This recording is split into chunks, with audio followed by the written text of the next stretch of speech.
We good?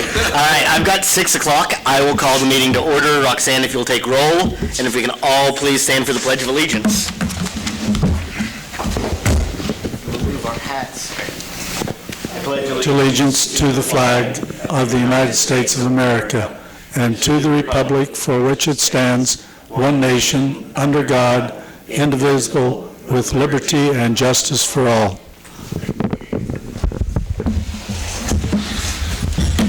Before we get into the formal agenda to review and approve, I do have one other item here that I want to do before we get too deep in the weeds. Dan, if you can come up here, please. I have a little plaque for you. For 26 years of serving the city, keeping us on the roads and keeping them clean and plowed.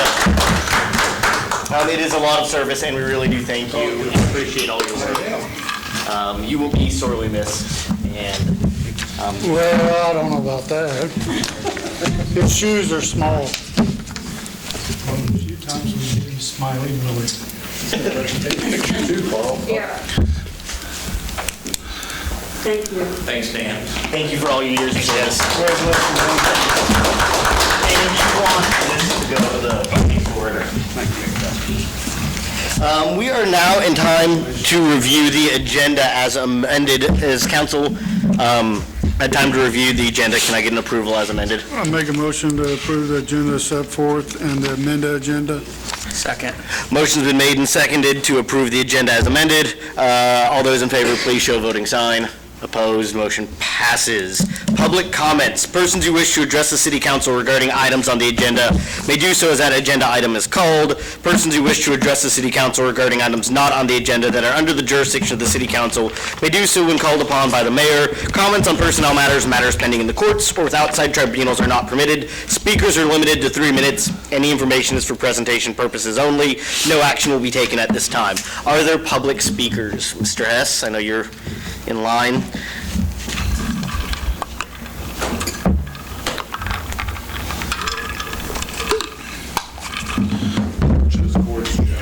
Here, Joe, I can hand that out if you want to start. Hey, Joe. Joe, I'll hand this out if you want to start talking. Yeah. Thank you.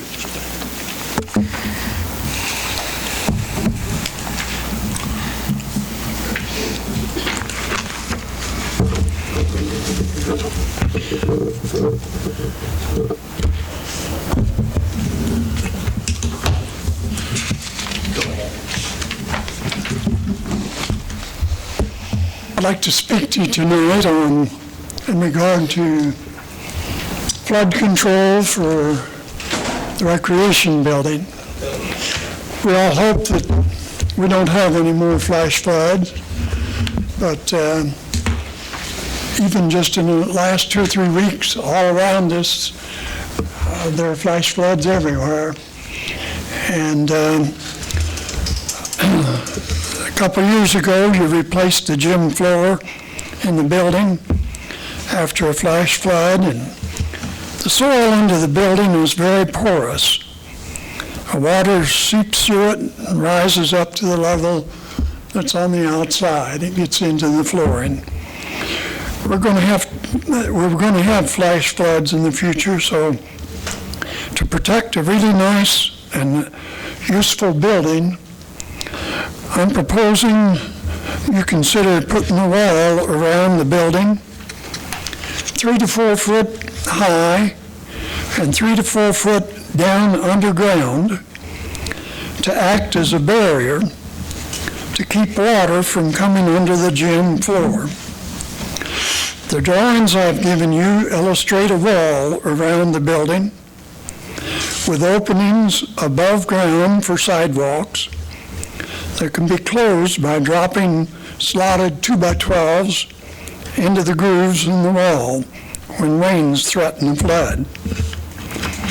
Perforated pipes at the inside base of the wall can collect water as it seeps under the wall, and high-speed pumps can pump that water back over and outside the wall, keeping water levels under the building down 3 to 4 feet. It's not an expensive thing to do, but It can give protection from flash flood damage and protect our multi-million-dollar building. It was sure nice when I went in there this spring for vaccination. There are lots of uses that we have. We need a big building like that, and we need to keep it in operation. It's something that city workers could do, and there are times when they have less pressing needs to take care of. And if you look through the pages that I've given you, this is a picture of what it looked like a couple years ago when you had to do some attention to it. And the next page shows the building with the wall around it, and the second on the right side shows walls going down into the ground.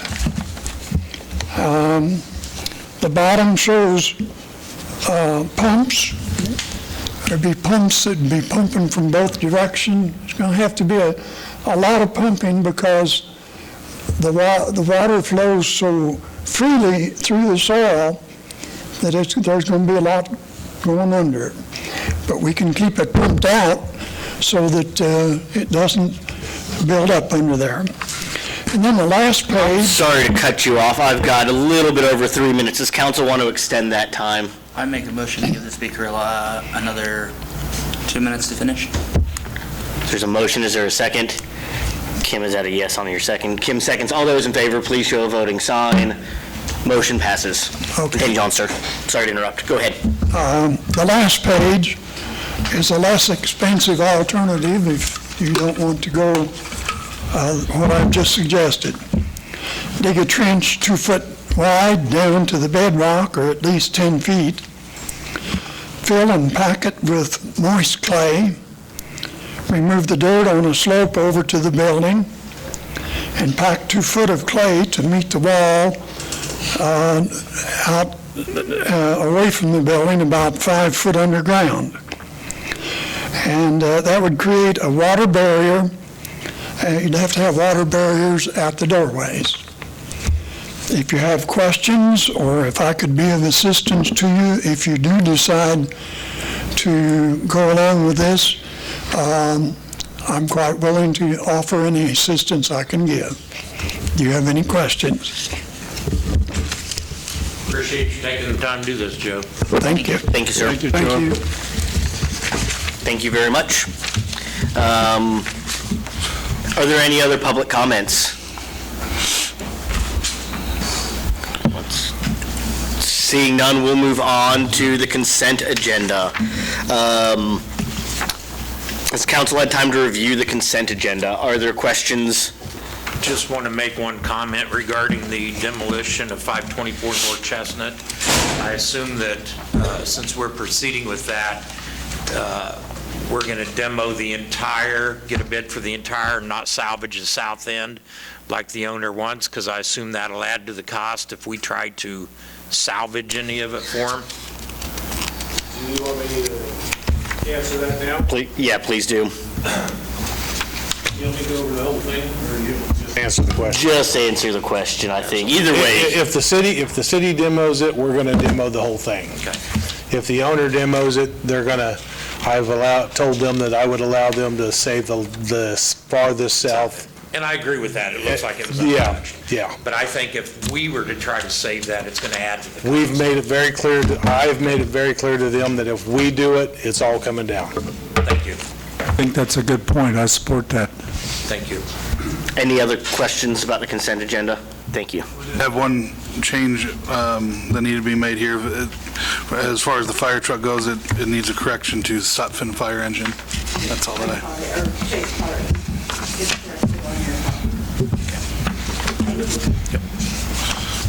Make a motion to approve consent agenda. Second. Motion's made and seconded. All those in favor of approving the consent agenda, please show a voting sign. Motion passes. Carl, you want to do this now? They're all here. yes, Okay, I'm gonna before we move on, Carl's asked to get a photo of all the heads of the Yes, I would departments. like to get the department heads all to come up here and stand here in front Some of the things never mayor. change, and I'm gonna entertain it, because they're gonna do. He gave me a request. Everybody gets to get a photo with him. It's not on the agenda. The agenda just got changed, Ron. Better you got left on that, Carl. It'll withstand it. Somebody has. Oh, you want me over there? Right here.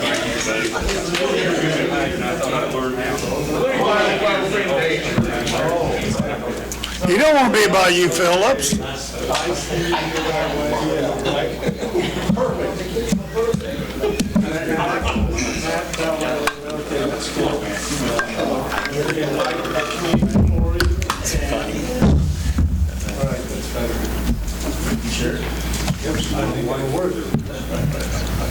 Look at this, pretty cool. Got it, thank you. Last time you had to do that, Dan.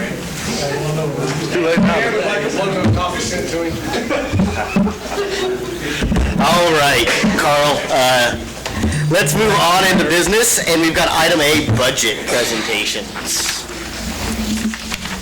I will turn this over then to City Administrator Matt. Yeah, I'll go ahead and start. What you have before you, the first page, we have the budget timeline.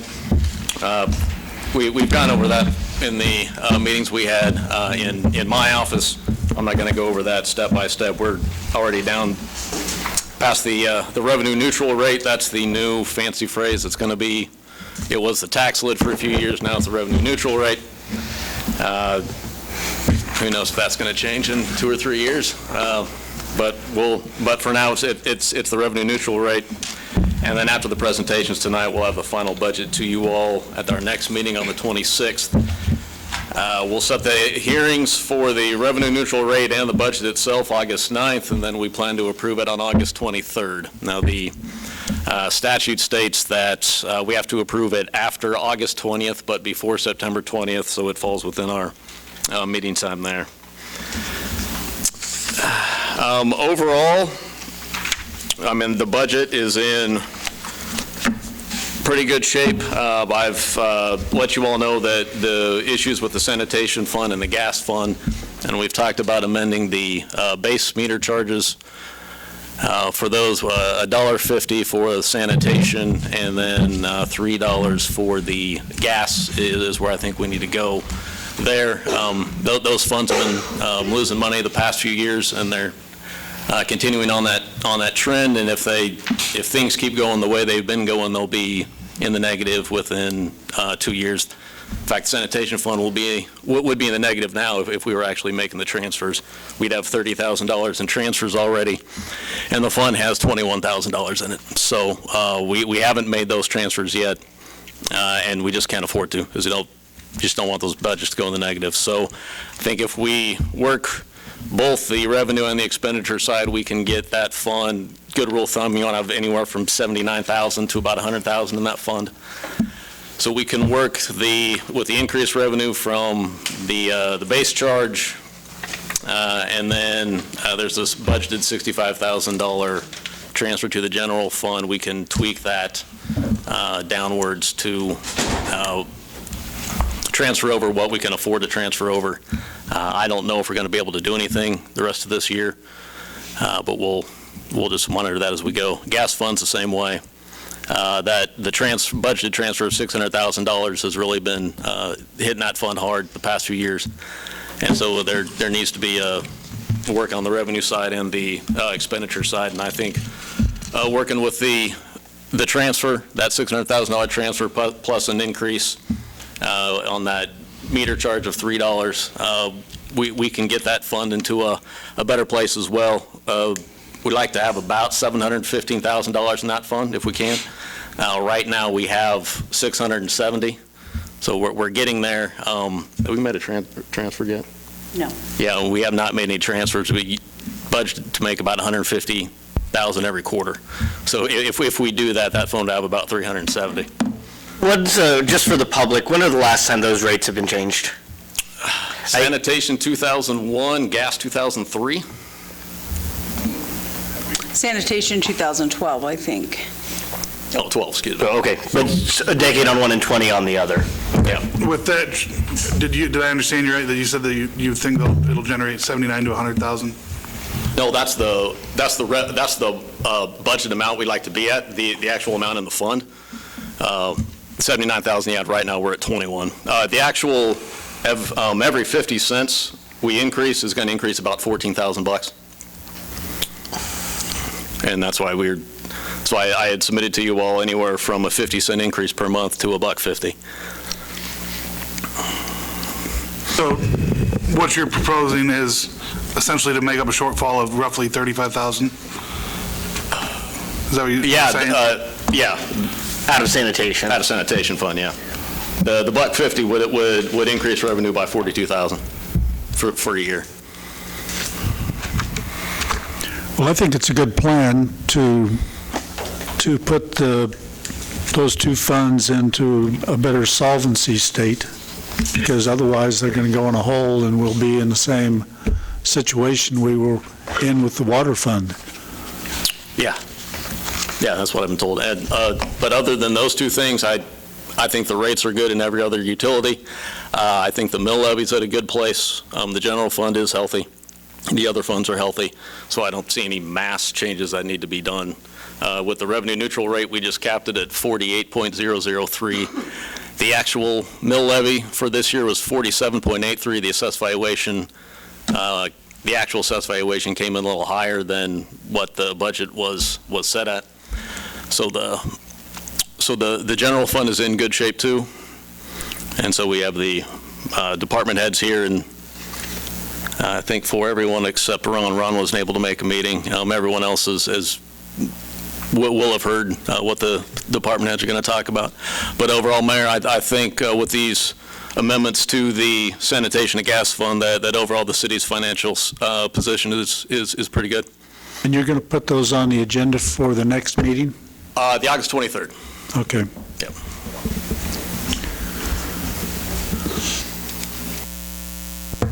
Guess they are ready. We can go Let's with move forward. whomever is number one. Let me get this list, and it's Clerk and Court. Okay, I'm just going to sit here. Podium. I have a mic. It's the I have mic. a lot of stuff.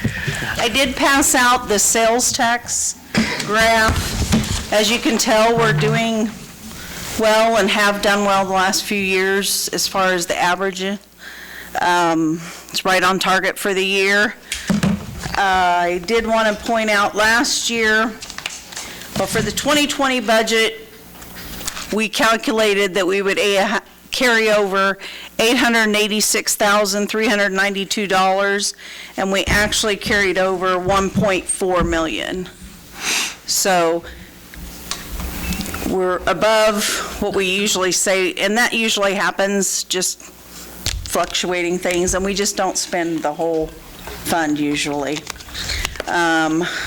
We received about 87% of our revenue in 2020, and we expended 87% of our expenses, sorry, and about 94% of our revenue. So it's pretty good for the general fund, I believe. Currently, we have $1.394 million in the general fund. So I think we're still, really cautiously watching that and keeping I feel like we're doing really well in our financials. Carl had asked about the Advantage computers, and this year to date, we've spent $6,956 currently with them that is not buying software. And in 2020, we spent $10,107. And that's not counting, Corey's time, my time. This year's been Berkeley's time and my time. Just adding on cemetery software has taken Berkeley and I several hours away from work, but that could be very nice if we had an IT person. That's where we are on that. We are currently on version 9, Carl. We are on the list for version 10 for Encode. The list is even more backed up with the COVID stuff because they are just slammed backwards. So hopefully 2 to 3 years is what I hear. So. Thank you. You're welcome. As far as the clerk's budget, everything's about the same. We do have 8 computers in my department, so we try to replace 2 of those a year just to keep them, you know, with 8 of them, that still takes a good 4 to 5 years to get through them. And then that's about our only extra expense. Our software is expensive. I don't know compared, I haven't compared in a long time, but it is good software, I feel like. Our postage, we try to keep it down with postcards, so that helps keep our postcard and postage down. So we try to keep that in mind. We are doing a lot of electronic payments, so that is helping save some money and time, so that's good. We're trying to get to 1,000 online customers, so tell everybody you know. So do you know what the number is right now? How many electronic payments? 890, I think Chelsea put out at the end of June, so yeah, we're giving away free passes to the movies, so just for signing up. And you don't have to pay your bill online. You can always just go on there, sign up, check your bill. You can look at your usage over your entire time you've lived there. So it's kind of handy to do also. In the city clerk's department, we didn't have any other big expenditures, just business as usual. Did you have any questions or anything on the clerk's department's budget? Nope. We do have Trend Micro Security. It's what Encode suggests for us. It seems to be pretty good because I know there's been a lot of times Advantage has had to call Encode because they couldn't break into our system, so I don't know. We're doing the best, I think, and then we also have off-site backup as well as an on-site backup, so. Then the court, there's 3 computers there and a copier. We just have to kind of keep that all running for that system. We don't seem to be having as many fine money coming in as in past times. So that's just going on. The new prosecutor, I don't know if any of you have met him. He is a salaried employee, so you'll see that in the salaries of the court. The judge is paid per contract. So, about the same there. Any questions? Okay. Thank you. Thank you. Chief Warner.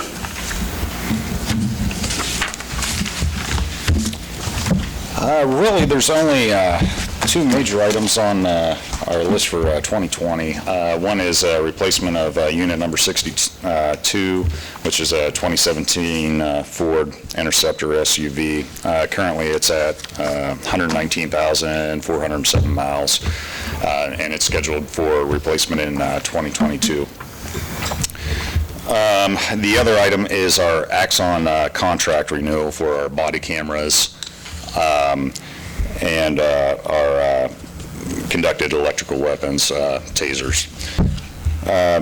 Our current contract that we're on will expire April of 2022,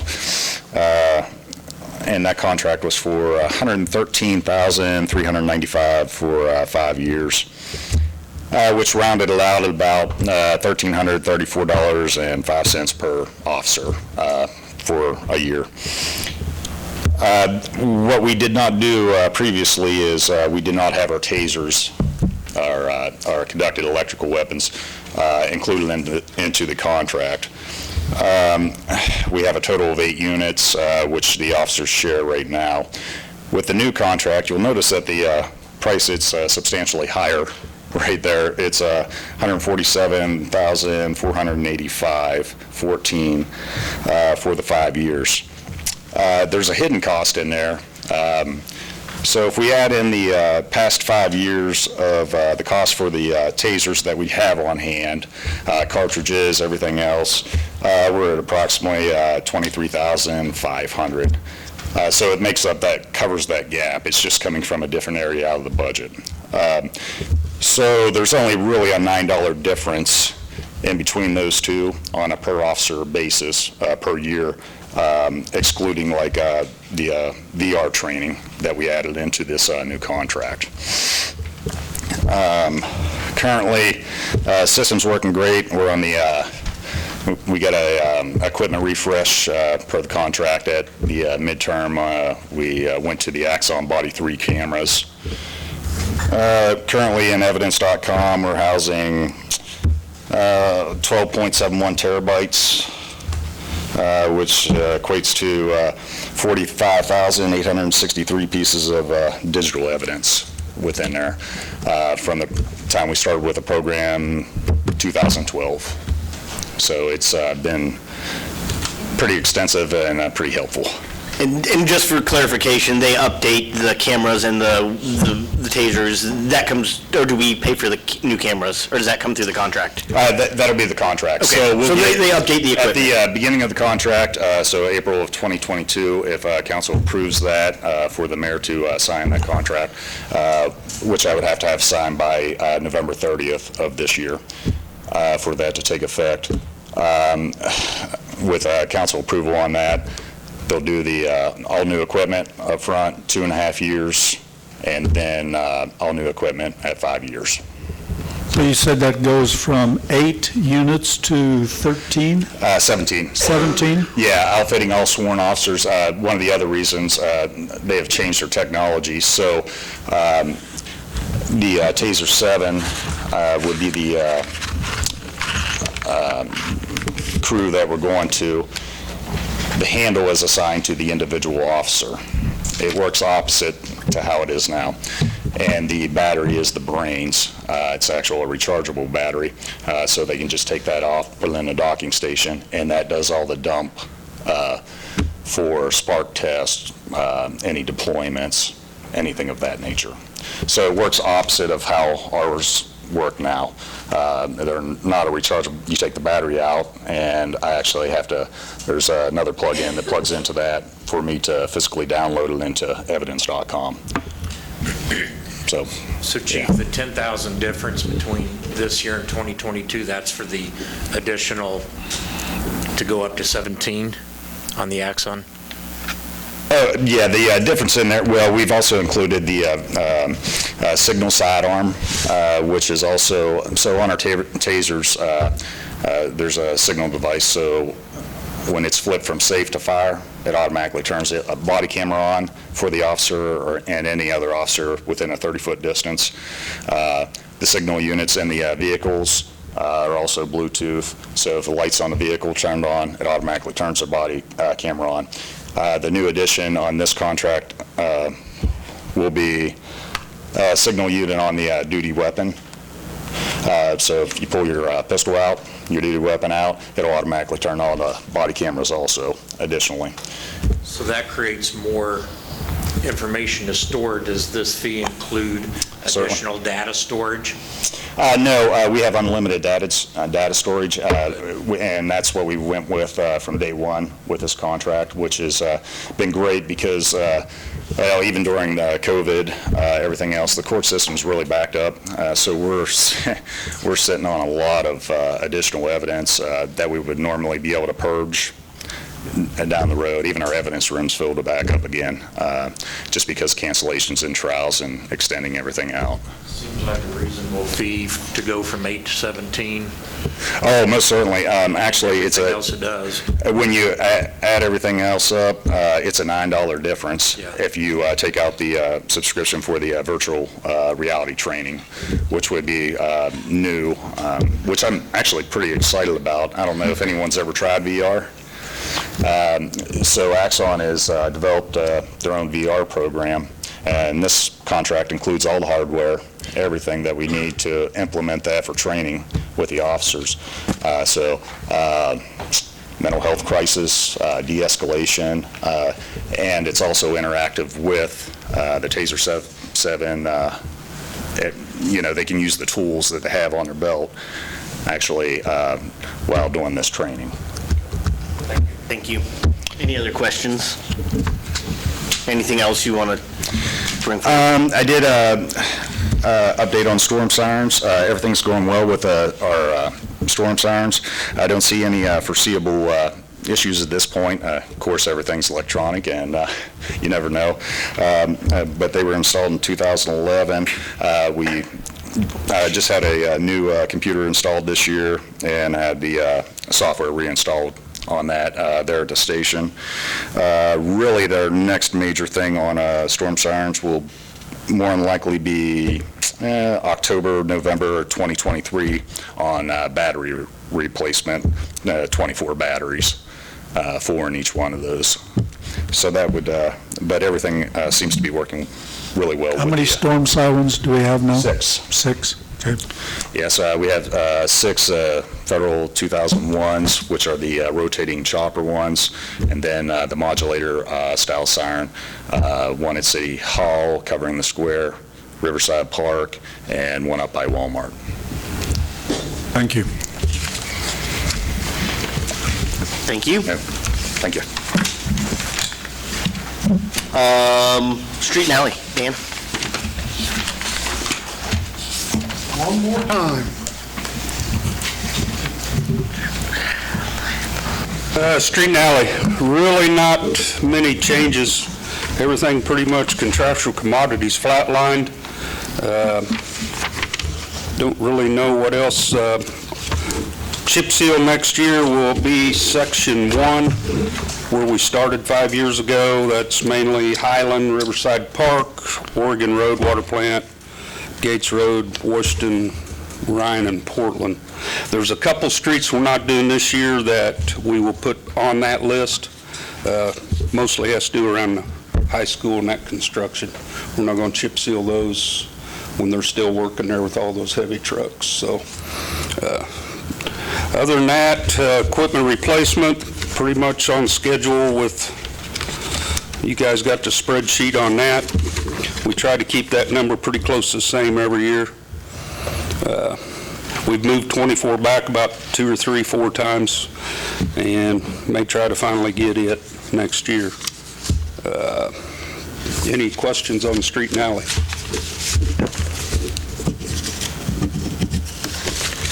Let me do these others while I'm up here. Yep. As far as, is everyone okay with that if we don't? Well, he's already up. Let's jump over, and that is under the enterprise funds. You want to do sanitation, stormwater there? Page 29. Yep. And Matt already went over that with you about an increase on that. Like I say, it's pretty simplistic. I hate to say that, those guys work pretty hard, but, just 3 guys, 2 trucks, and a few dumpsters, but they do a heck of a job. The increase, unfortunately, is we're having increase in Merle Kelly. We like to spend a lot of money down there anymore, and it all has to do with deaf and electronic issues. Both trucks need to go back down there right now. We're waiting our turn. They seem to do all that.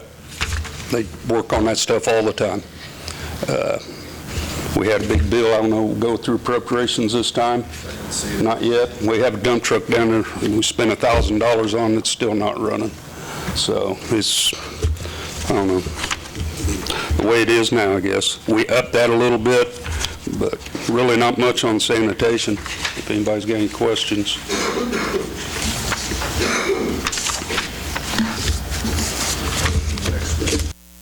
What is the next one? Stormwater.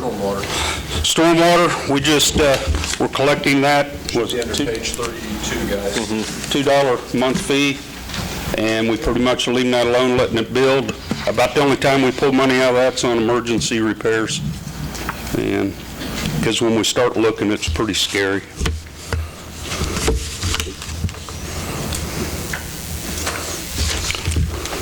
Any questions on those? All righty. I have a question. If you have any great speech you want to make here? No, we still got more budgets to go through, but thanks, Carl. Mill and overlay? Is that next, or is it Major Street? No, I just do an overlay down. I'll hit the... You'll hit the Major Street. Mill and overlay, we're not getting the money back from the state like we used to. That used to be, what, 180, 200,000 a year. Now it's closer to 120 on the gas tax money, so our next project may be 4 or 5 years down the road to build that up. If you guys are looking for it. What page? Page 70, I believe. Yes. We'll pretty well clean that line item out this year and have to start building back. It brings in roughly, I don't know, 120 to 130. Yeah, not near what it used to. So we'll be about 4 years out before we do another overlay problem. And jumping back to street and alley, because we have used some of mill and overlay money before in the past, but we did pretty good on the washing of the chips this year. That worked out really well, but I will probably recommend buying about 1,000 cubic yard later this year while the lady that we buy from has some, and that'll definitely get us through next year, maybe even into 24. And I would suggest we do it while we can get our hands on them, because in the past we've had trouble getting them. So should have money in that line item. Everything stayed pretty flat, oil price and everything, so if we got that, that'd be a suggestion we ought to look at doing while we can get our hands on them. So. How many times did it save us from purchasing by washing it? Well, we almost washed enough for 2 years this year, pretty close. So about 3,000 cubic yards, roughly what we figured on our trucks that we did. Turned out pretty good. I couldn't tell you the exact number off the top of my head, somewhere around 12,000 it cost us. And we did the labor, we rented the equipment, so that's a pretty cheap turnaround for over $100,000 worth of chips. So hopefully with this sweeper too, that's another plus on our sweeper. It picks up a lot better and we can get back on them quicker, so the more of those we save, the more it'll save us down the road on chips. Well, I'd like to recognize that as an efficient way to make a cut in your budget, when one of the things you hear from the council a lot is, where can you save money, where you save, and you guys have proven that's a good savings for the community as a whole. And those chips, unfortunately, we were told last fall the price has went up. Of course, you know, transportation's the killer on that. Is there, I mean, is it like some products, you know, it's cheaper certain times of the year buy it, or No. is it pretty level all year round? Pretty level all year round, because they start getting contracts with other state and cities, and they get those contracts out pretty early. Last year, the year before, we fought, I don't know if it was Oklahoma and Kansas was doing a lot of that. Missouri is where a lot of our chips went a couple years ago, and we actually ended up getting a pile that come out of Oklahoma that KDOT had clear down by Elk City, and we had them hauled in. But like I say, if she's got some this year, she was wanting to sell us some a couple times early this year, so if she's still got them, probably. And it's Buildex is a company name, but it's owned by Ham now, and the quarry's north of Kansas City, and they only have one quarry now instead of two. So, any questions, anybody? All right. Thank you. Thanks, Thanks, Dan, for your service. Thank you, Carl. Parks and Cemetery. Berkeley?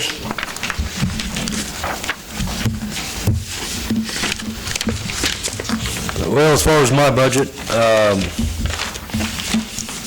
under the technology expense went up a little bit, and that's due to Tyler Technology on the Encode, on the annual maintenance fee on it, and then, of course, the property insurances went up a little bit. Other than that, everything's pretty well in line with what it was last year. I do have some equipment, and one of them was a major piece of equipment this year, and that was one of them was a Dewey's mower that we used to mow the dikes, and we use it, the water plant uses it.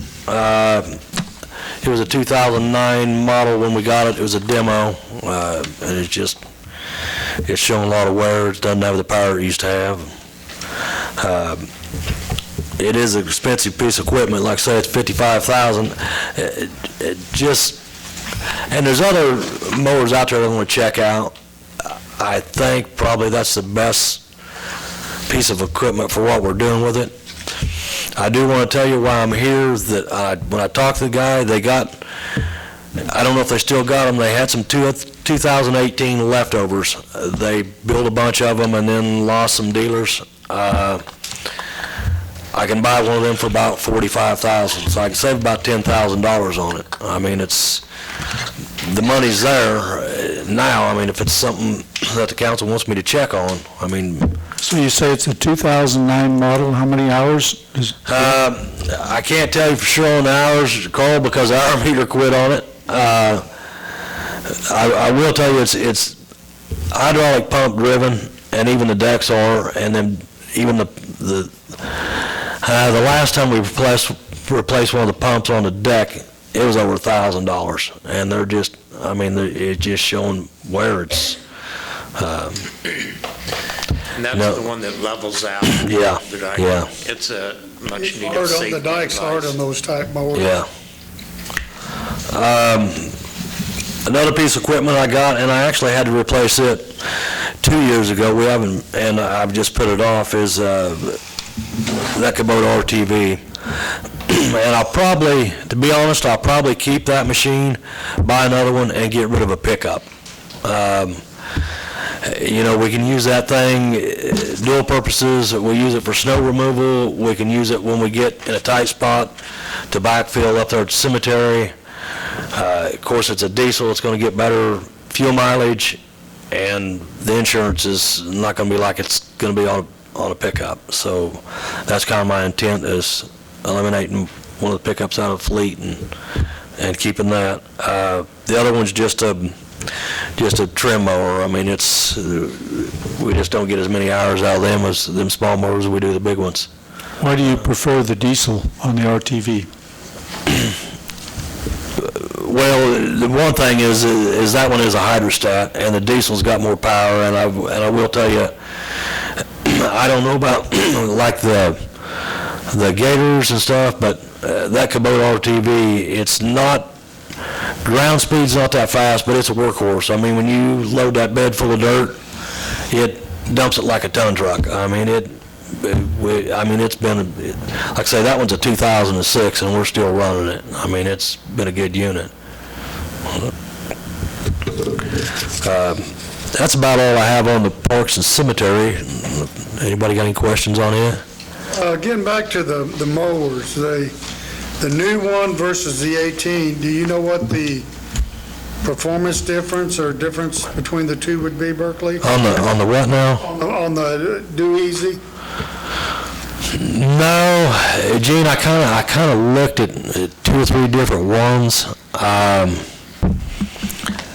and we actually demoed a Ventrac last year. I don't think you'll be able to mow like we do sideways with that Ventrac. I think you're going to go up and back and forth over that dike, which is going to cause a lot of wear on that dike.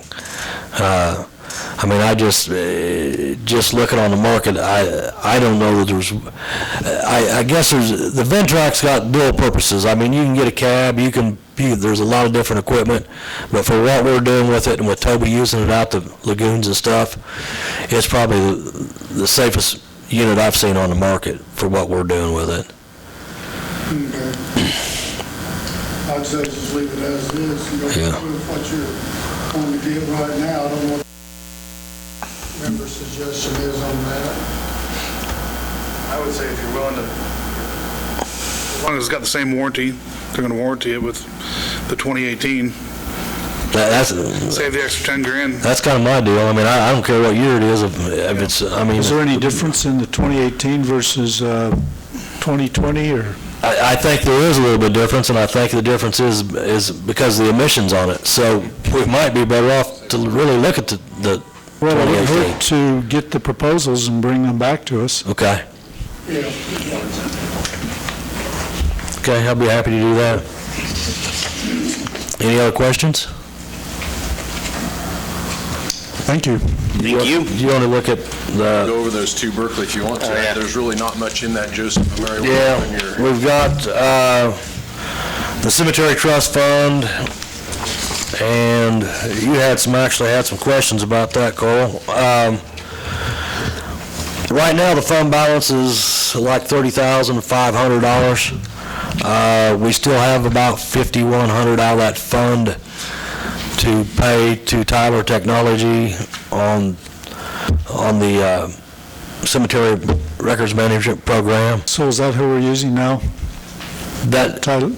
Yeah, that's what, the encode is what we use for the new cemetery program. I will probably look at, and I'm looking at some, for better lack of terms, they call it, it's a Versa-Map, but it's actually to drive equipment in for like a cemetery for digging graves. We were using, and we're still using 3/4 inch plywood.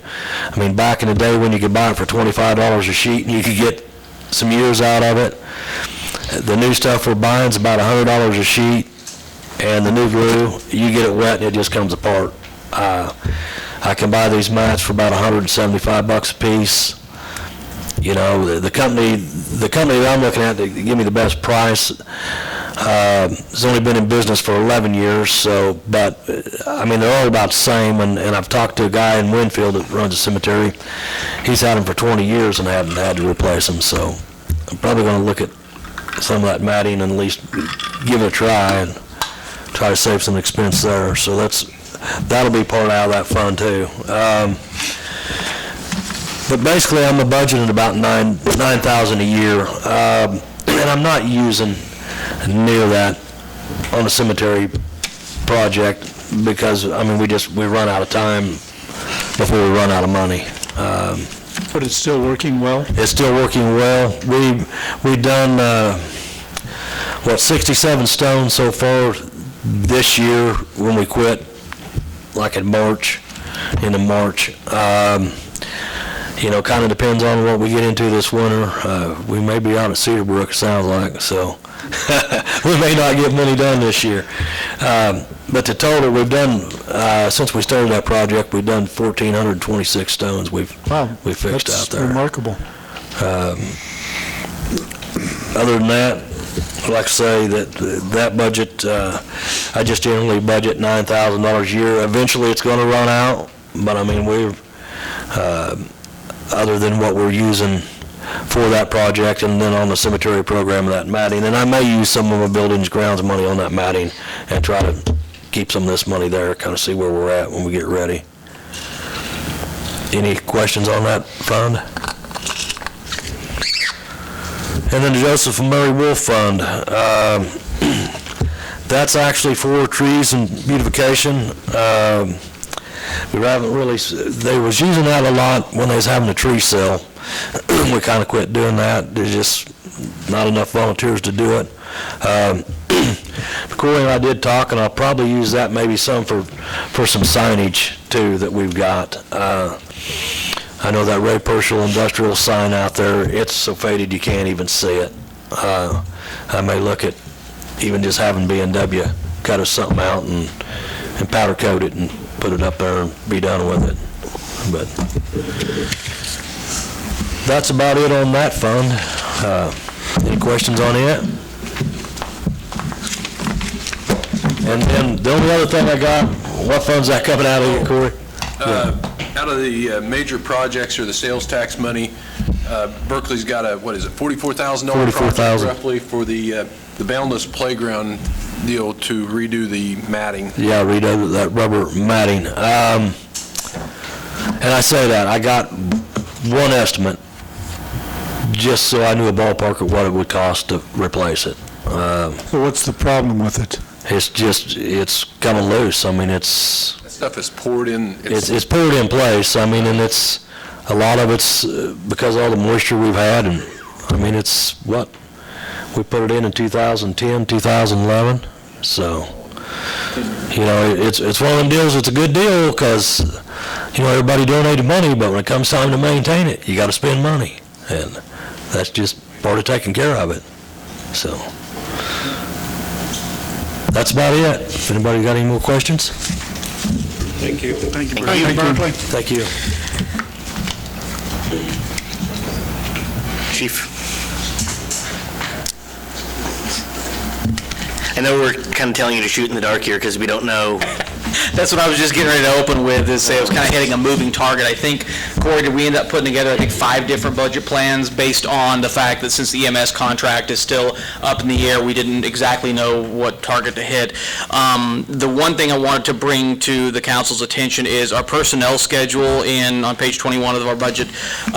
When we put that together, that was under the assumption that if we went forward with the EMS contract, the county was wanting us to be staffed with an ability to do the 2 transfers at a time, which increased our staffing by 3, which is where, if you're looking at the overall gross numbers, our personnel line items are higher than they have been in years past. But again, that was with the assumption of us getting significantly more money from the county to be able to provide greater service. As the negotiations continue, that may change, and we may continue at the same staffing level we're currently at.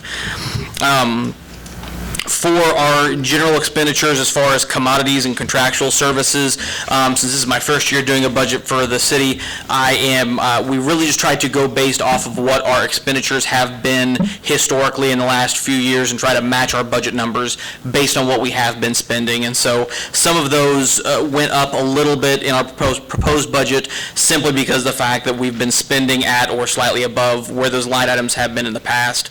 And a couple of the key ones in those were vehicle maintenance that we've gone over, and some of vehicle maintenance, and we have to keep our fleet on the road, so that's something that's not extremely discretionary as far as we're concerned. And then the last piece was just for our capital outlay. Obviously, the big hit there is the capital outlay funds for the new fire engine. Much of that is going to come, $350,000 of that is going to come from the CDBG grant written by Thrive, but there's still going to have to be some funds that we're going to have to put to the equipment reserve and then use that to spend for the new fire engine. Beyond that, we budgeted $22,000 in other capital outlay funds. Nothing extremely out of the ordinary. Fire hose, computer software. Not only do we have 10 computers in the fire department, so much like Roxanne's department, we need to be replacing a couple or 3 every year, and we're being kind of behind the 8 ball.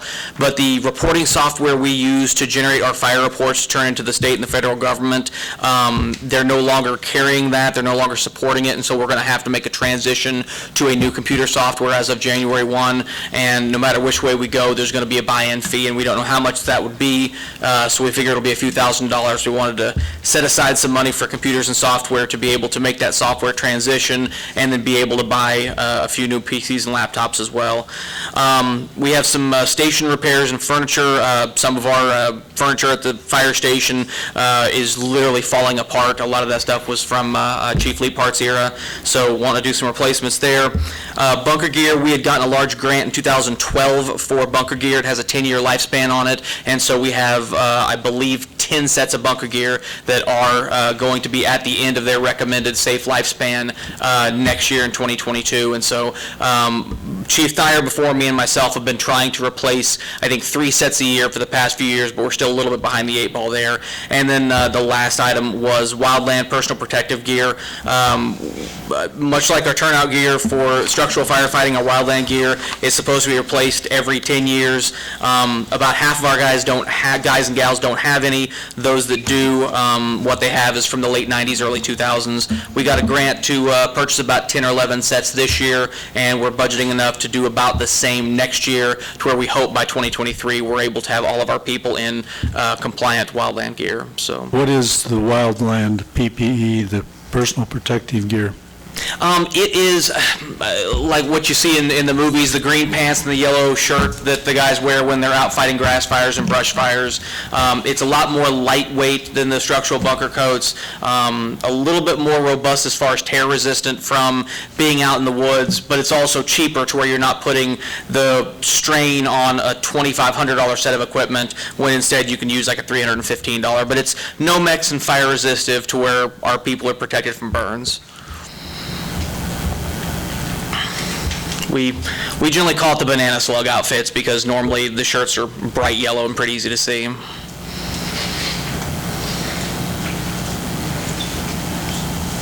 Other questions?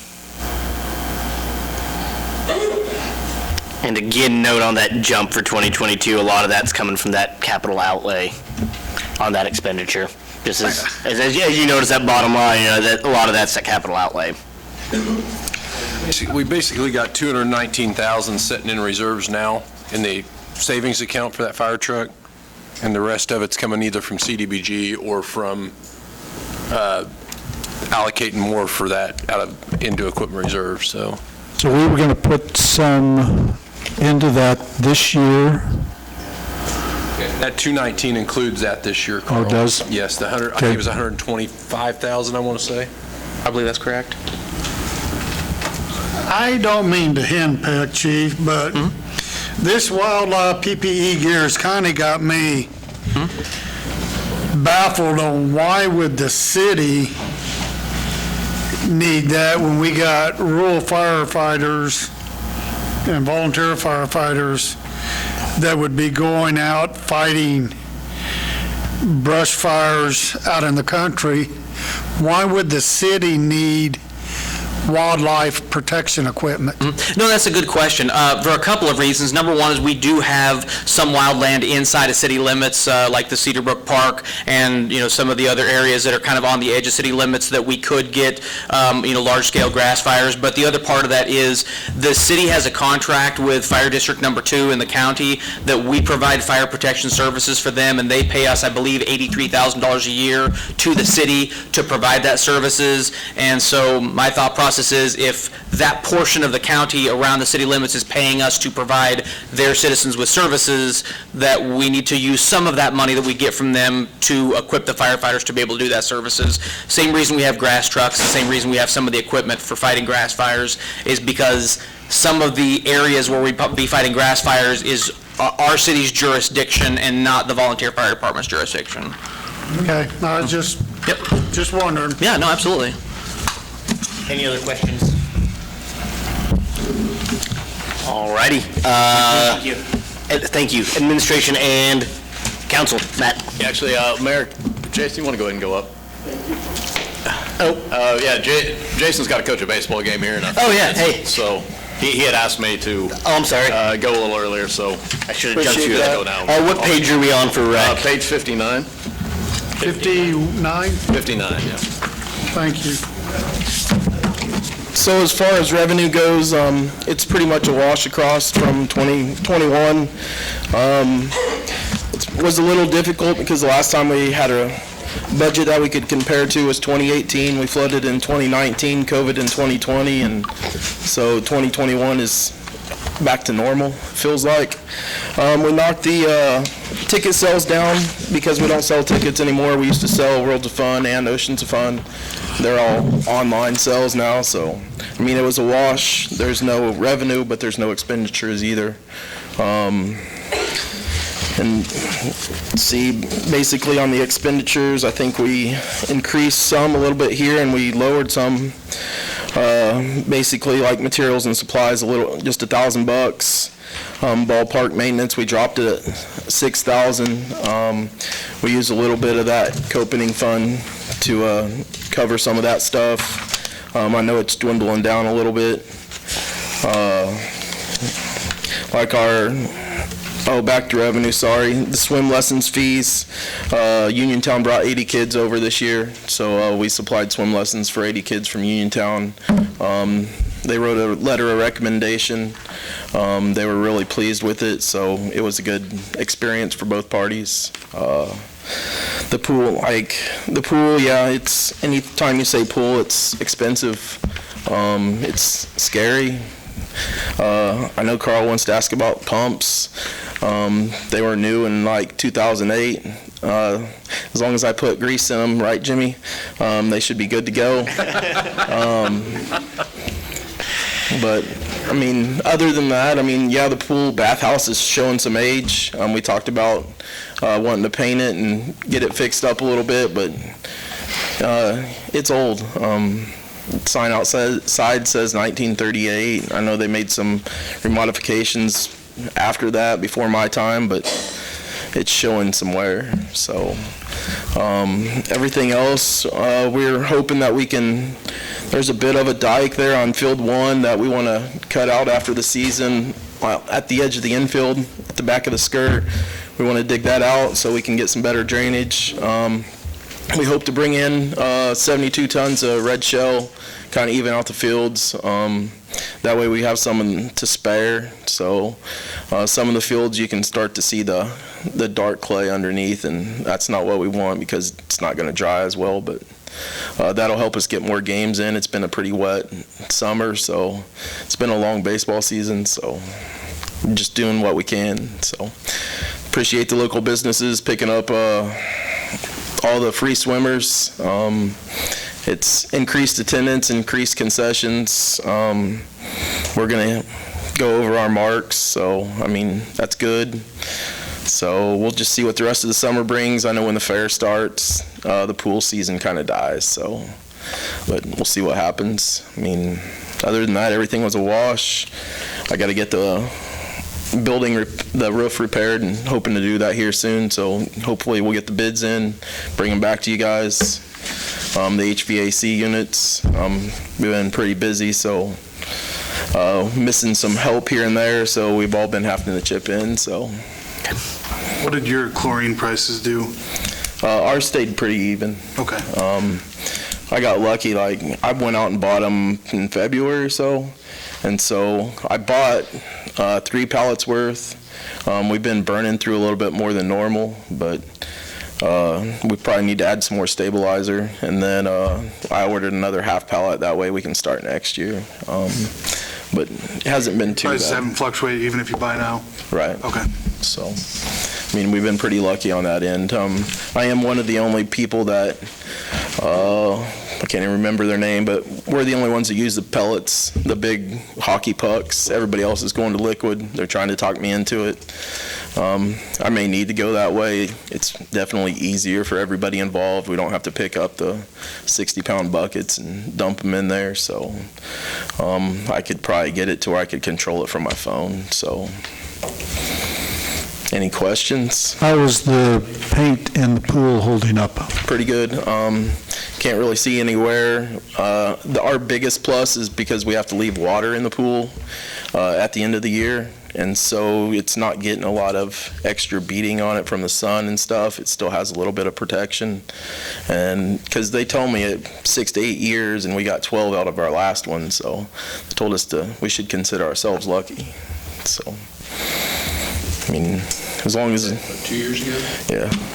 So, I mean, we painted a red line. It's kind of for the little kids that come in. That way we can always tell them you need to be behind the red line so we don't have to make as many saves. But, I mean, we've had a few saves, or we call them quick saves, but nothing major. So, I mean, I can't complain about my pool staff, so. When you painted that 2 years ago, was that staff or contract? No, contract. It's about $55,000. Anemic paint's expensive, but yeah, I mean, it's expensive all the way around. So now we got a deal on that because we did it a certain time of year, didn't we? Fall, yep. Yeah. We did it at the end of the year, wasn't it? Yep, in the fall. Yeah. So. Okay. Any other questions? Do you have any major projects coming up? Swimming pool, or other than the digging up the fields, community building? The community building's going to get a new roof, and we'll get HVAC units, but other than that, you got anything else big coming up? Not really. We've been talking about what we can do with maybe some money that we can get in, but other than that, we're just trying to maintain. I know a lot of people want to get us out of the park, but I mean, that's a lot bigger topic. We flooded 2 weeks ago. We had water in the gym, so it didn't get... How'd the new floor hold up? It didn't get on the new floor, so we came in at 2:30 in the morning and started squeegeeing and sucking up water, and thanks to Chief Warner's guys, they came in and they were squeegeeing, so... I mean, we kept it off the gym floor, so that was a huge plus because the fair is right around the corner, and we don't want to have to tear that up, lay new rubber down, and try to put it back together before the fair. So... Thank you. Any other questions? Thank you. All right, thank you. Thank you, Matt. State Administrator. You're on back to page 24.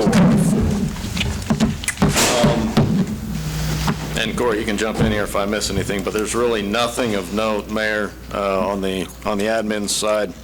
The one thing would be a purchase of a new admin vehicle. The van is at the end of its life. It still starts and runs, but it's about 118,000 miles, and it jiggles, and the brakes don't work all that well, and windshield wipers don't work all that well. So I had the privilege of driving it to Fort Scott when we were talking to Peerless. Air conditioning doesn't work that well on it either. What's the year, what year model is it again? 8? 7 or 8, yeah. No, It's just getting broken in. I think we bought that before the flood, so it would have been it might be a 2006. And we do have the money, for the most part, in equipment reserve already. We had that put back a couple years ago. We're just shoving $2,500 back to kind of make up the 2 years that we missed of not replacing it.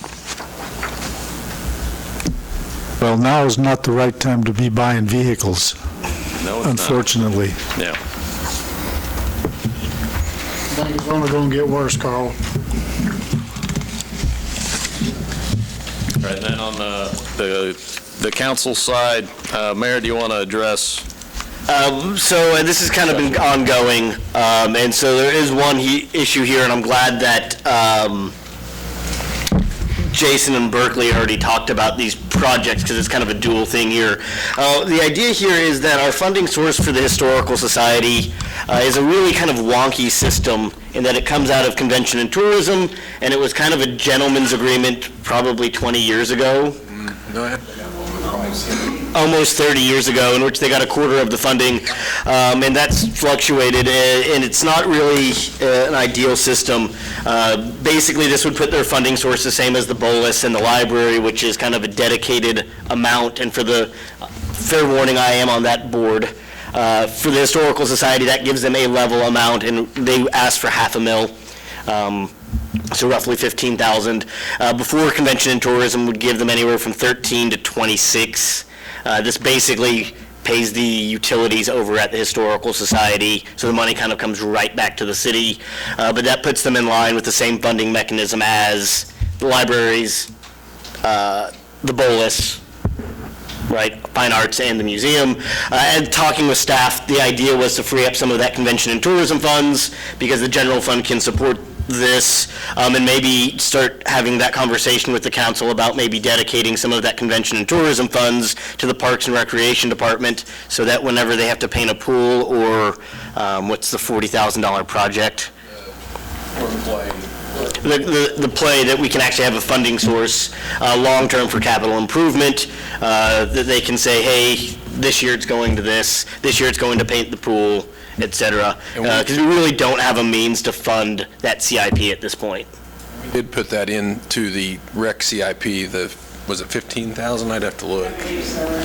Out of the convention and tourism into the CIP for the rec. So it will help build something for, whether it's a backstop or a painting the building type thing after a couple of years. I mean, But the proposed mill levy for next year does not include a half mill for Historical Society? It's not an increase, it's just what our mill levy currently is, and giving them a half mill. So we did not increase the mill to. the mill levy is still flat. That fund can still support it, though. The same with the bolus. The bolus is flat there. The only one that increased was the library, but we had to do that for state funding issues. Well, in general, I think would be a good thing to put the Historical Society under a mill levy rather than convention and tourism. Then it's just a matter of whether the money that we would take out of that fund is an appropriate use according to the statutes. But I think it would allow some stability more than just the annual request that they have to turn in. So I would support that. A half a mil. Anyone else on the council here? And again, the idea was to kind of move that and to give us a CIP fund now for, or funding source for parks or rec, so.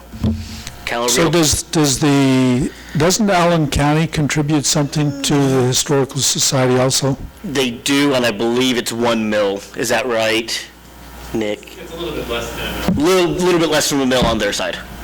But I think that's a good idea, to put it in as a half a mil. And I know there have been some questions, that they did get a big donation, but there are 5 buildings there that flood.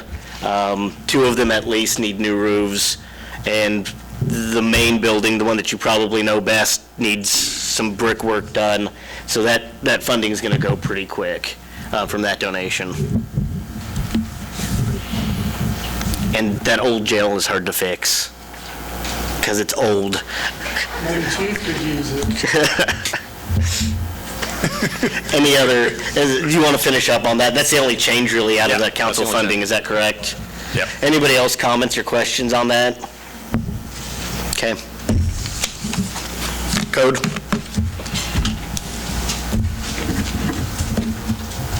The code budget has not really got a lot of changes to it. There's a couple items that have went down. Technology expenses. We took down green space mowing just a little bit, and building grounds maintenance. Just basing it off the last few years. One item could send us back over on that. One item we did take up was contract mowing, which is the individual yards that we're doing. And that 9,000 there may be too low.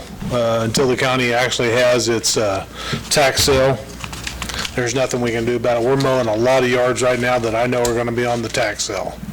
So Ron can vouch for it. He's doing a lot of yards. We give him a stack. When we give him a lot of them. So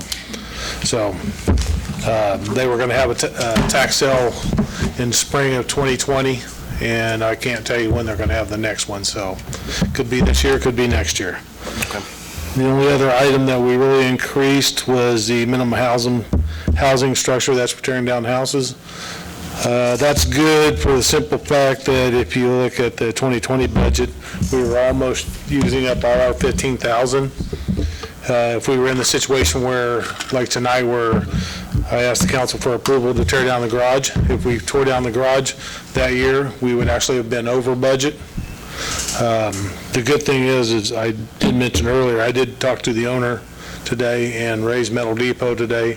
They are planning on tearing down that garage, hopefully by the end of next week. So hopefully tonight's a moot point and it will come out of our pocket. Greg, how is that going to affect the houses we've already got slated to tear down? It won't. The 2021 budget is already in there for 15,000. I've got 4 houses slated that actually I have the bids being in the, advertising the bids in the paper right now. I've already got packets sent out to the local contractors to tear them down. I'm just waiting for the bids to come back. They have to have them turned in by the 21st, and we open them up at 10 o'clock. Well, I'm glad you were able to fit that extra 5,000 into the structure removal. But this emergency tear down, that's not going to affect, where's that money going to come from, I guess what I'm It would trying to come find out, it would come out, if we tear it down, it's going to come out of that line item. And if we tear down the other 4 houses that I have slated, I probably would be over budget for this year. There's just nothing you can do about it. I mean, you can plan on 15,000, which is about enough to cover all your expenses for 4 houses, but you have a fire like this, and if the city has to tear it down, that's the line item. Now, with all that being said, there's a really good chance also that one of the houses I'm going after, that the owner's going to tear it down too. So we may be way under budget on that. So. Do you recoup any of that with your taxes? If most of the houses that we tear down. No, I mean the fire ones. Are we going to recoup? Yes, if this garage, if we tore it down, all the costs would be assessed to the property tax, and the owners are responsible for it. If it was a house that, most of the houses we go after to tear down, they quit paying the taxes a long time ago. I was talking about the fire Yes, building yeah. hazard. That's considered a garage back behind their house? I thought that was another building. It is another building, but most of it's a garage. They had a business in there. That's what throwing me saying. Per code, an accessory structure cannot be over 900 square feet, or they have to go to the Board of Zoning. And code does not allow a at-home business unless it's part of the main residence and can only be 25% of that residence, and you cannot sell product at that residence. Everything that was being done there was been done for many, many years. So once the fire happened, they will not be able to put the health food facility back in there. That was considered a garage, and okay, that's Yeah. what I'm saying. I said the garage, I mean, that. Well, it had a three-stall garage on the back end. The farthest south stall is actually in good shape. They're gonna take a chainsaw and cut it off, tear everything else down. I've explained to them and to Maloney that if the city tears it down, we're taking everything down. We're not gonna take the time to cut it off. So. Okay, I just want to make sure that we still had enough to do the ones we already has slated and condemned. Yes. Yeah. And everything. Thank you, Greg. Yep. Anything else? Moving on to the enterprise funds. Thank you. Thank you. Dan, okay, Midge, we're on gas. We've done sanitation and storm. Which gets to cover gas, water distribution, and water collection, or wastewater collection. Okay.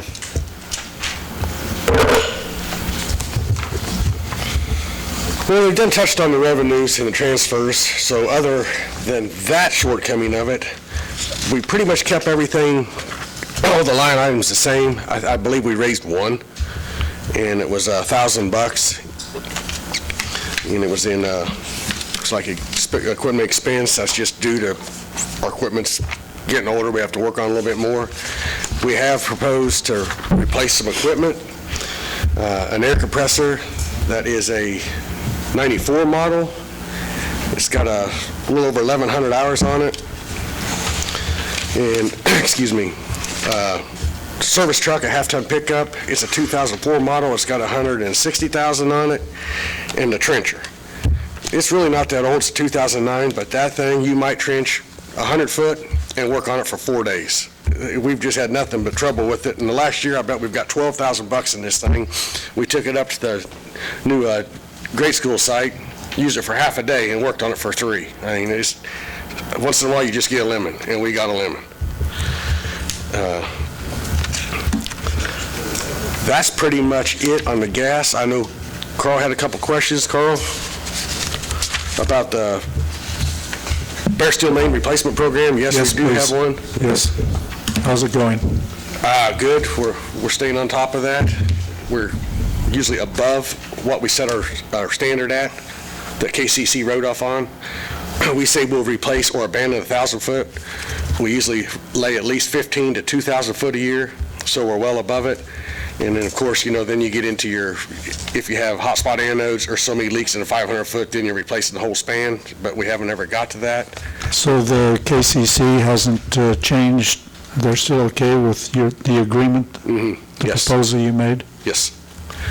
And you asked about pipe. I just actually went back to 2018. We laid 2,000 foot, 28 new services. 2019, it was 2,000 foot, 26 new services. In 20, it was 1,511 new services, is what the gas department laid. Thank you. 20 was probably dictated by us rotating shifts out. Well, we only got one welder, certified welder, so that kind of slowed us down a little bit when we was splitting crews up. But we still met. We even got a late start and still met it and got all of our leak survey done. And I did call the state of Kansas, and they gave us permission not to lay main, or the only thing we had to do was do the leak survey. But we went ahead and got it all done just like a normal year, squeezed it all in, and just kind of double timed it. Overall, how much of the city's bare main steel has been replaced? I can't answer that because I've only been here since 1991, but we usually replace a mile a year or every other year. We try to chew off a mile every 2 years. So probably we've knocked out, bet you a good portion of probably 12 miles. We got 11 left. And then once we get that done, then you'll have to go to your coated unprotected. But if it's protected and coated, you're good as of now. They'll probably change that ruling by the time we get to that point. They want it all poly, is what they want. And that's where we'll end up eventually someday. All poly. So you've done 12, you got about 11 left, you're about halfway done on replacing? Yeah, except for once we get the bare steel done, like I said, then we'd slide over and start doing the coated unprotected. And I believe there's 3 to 7 miles of that, depending on if you want to throw your 1-inch small mains in. So we got plenty of work to do. We won't run out for a while.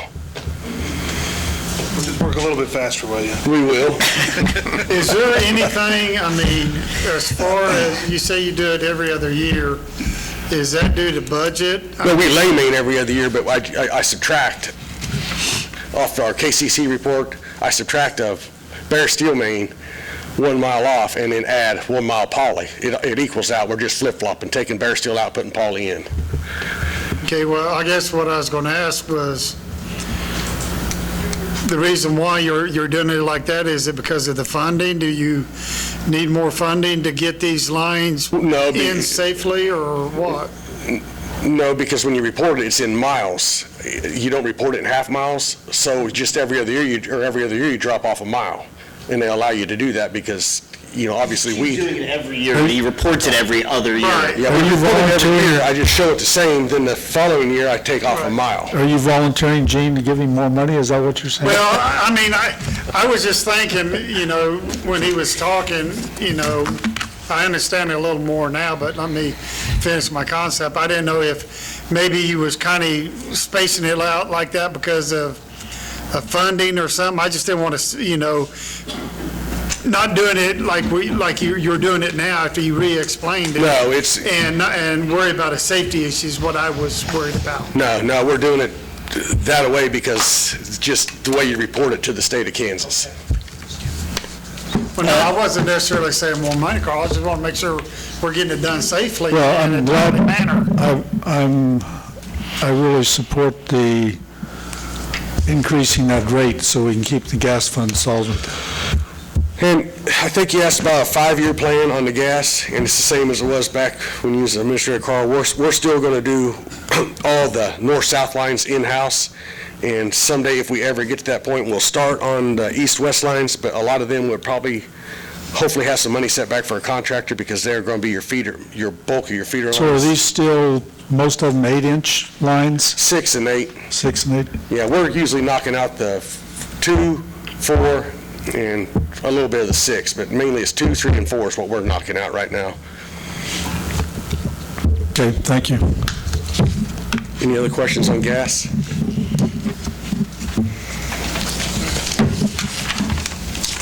Moving on to water. Is that next? Yeah.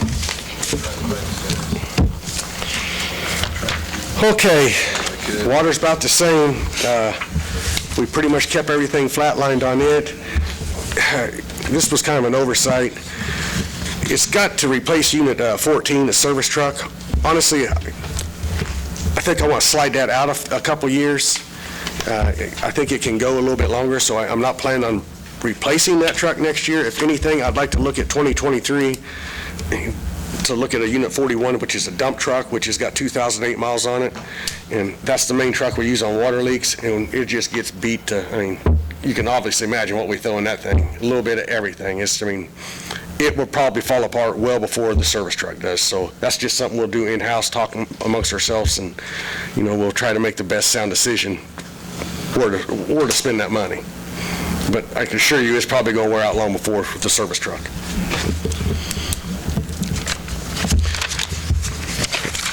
And Carl, we do have a 5-year plan that you asked about. I've got a list if you'd like to see it, Carl, but it's pretty much what it was back in the day. And as far as what lines we've laid, Well, I assume that you had a plan all the time, so. Yeah, we got a plan. It changes a lot, but we do try to follow somewhat of a plan. In 2018, we replaced basically 2,200 foot of pipe, 23 new services, and 1 fire hydrant. In 2019, we replaced 800 foot of pipe, 55 services, and 2 hydrants. And in 2020, we replaced 3,000 3,830, 24 services, 2 hydrants, and 2 faucets.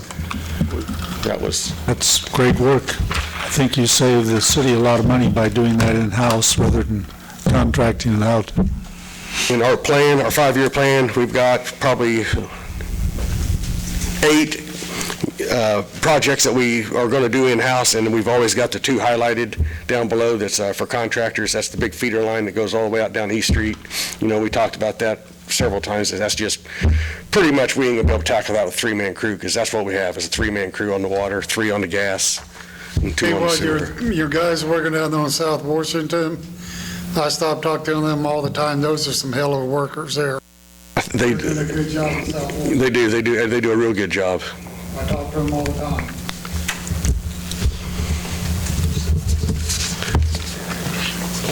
Any questions on the water? Bring us to wastewater. Okay, it's pretty much flat again. We got a couple things that we would like to replace. You know, one of them's a pickup. It's a 2003 model. It's got 15,000 on it, and our sewer camera. It's a 2007. Obviously, it has no hour meter or nothing. It's a ride-along. You just either put it on a trailer or tow it or haul it on a truck. It's just all but on its last leg. It will not record no more. On a good day, you can launch it down the main and have a pretty good view of what you're seeing, but you might get halfway down, it's going to quit, and you got to work on it, rub her back, and get her going again. But it's paid off for the city. It's saved us a lot of money and time just having that camera, and that would be one thing I think we ought to pursue. What size is the one that we have now? It's a Rover 200. It can go up to, I believe, 24-inch mains. But the minimum, what's the smallest size you can take it into? The smallest size? Yeah. Is about an 8. You can squeeze it in a 6, but if it's got any swags, you got to dig it out. And So when 8. and you're proposing to replace it with one that would be roughly the same size? Yes.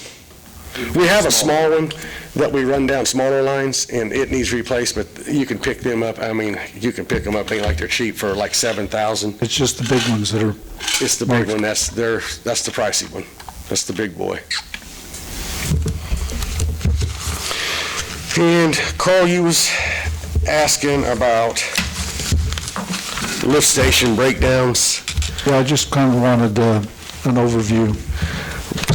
See how our infrastructure is holding up. From 19 to 20, about midway through 2019 up to basically last month, the West Interceptor, believe it or not, it's only costed, now I'm not talking, this is just the big purchases, I'm not talking, piddly any stuff, but around $2,500. So it's held up good, but we did have to spend some money on it. The bulk of that was like maybe 3 months ago, and we probably need to put new impellers and 2 more pumps down there because they was gone. You still able to rebuild them? Yeah, you can still get parts for them. They're not totally obsolete. The control panels is what kills you when you go to replace stuff on them, because you hope they can match it up, because a lot of that stuff's getting obsolete. Well, matter of fact, Mike was at one the other day, and didn't you say you had to buy the last breaker like that through eBay? Yeah, I just had to shoot Roxanne. Yeah, so.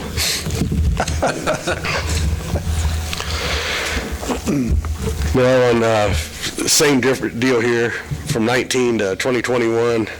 Cedarbrook, east and west, we really ain't spent a lot of money on. We pulled the pumps a few times, got mop heads out. The main plant, we spent $18,000 on it. That was for a pump. We had a pump completely burned up down there, and that's the pump. You send it off, we rebuild it. You get about 2 rebuilds out, and they tell you it's junk. It's just, don't even waste your money on it, because you don't get your return back. Vine Street, we had 2 pumps burned up on it, so it was about $33,000. And same deal on them. You get about 2 rebuilds on them, and they tell you and that's just not that pump, that's about any pump. They tell you by then that you're just getting your money out of them. Ohio, really nothing, $200. In Kentucky, knock on wood, we ain't worked on that one. But now that you ask that question, I'll be there all day tomorrow. That's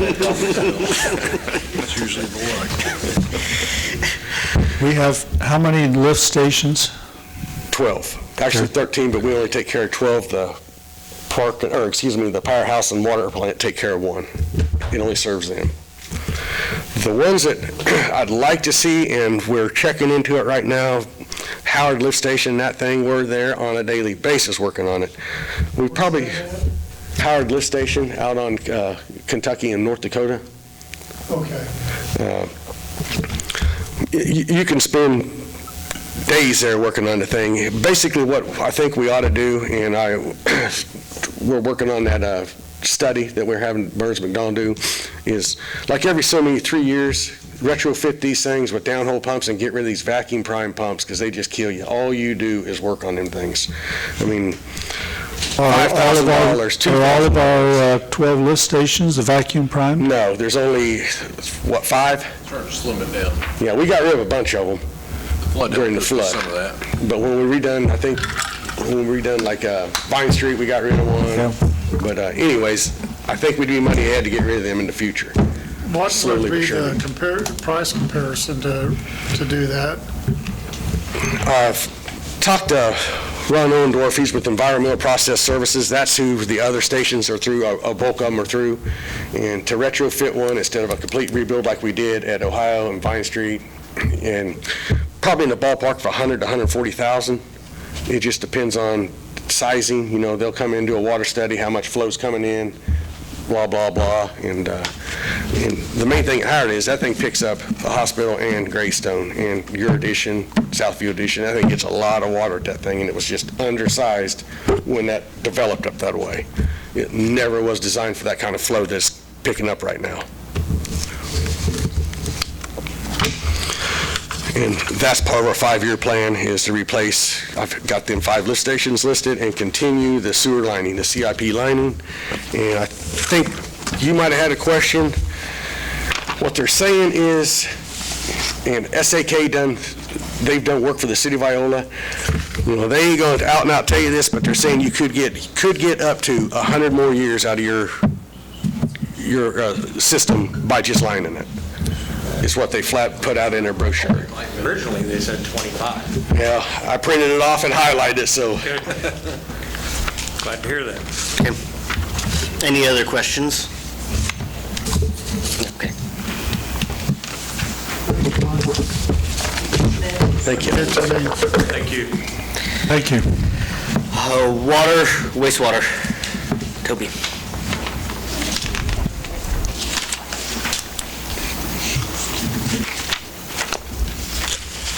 Okay, water.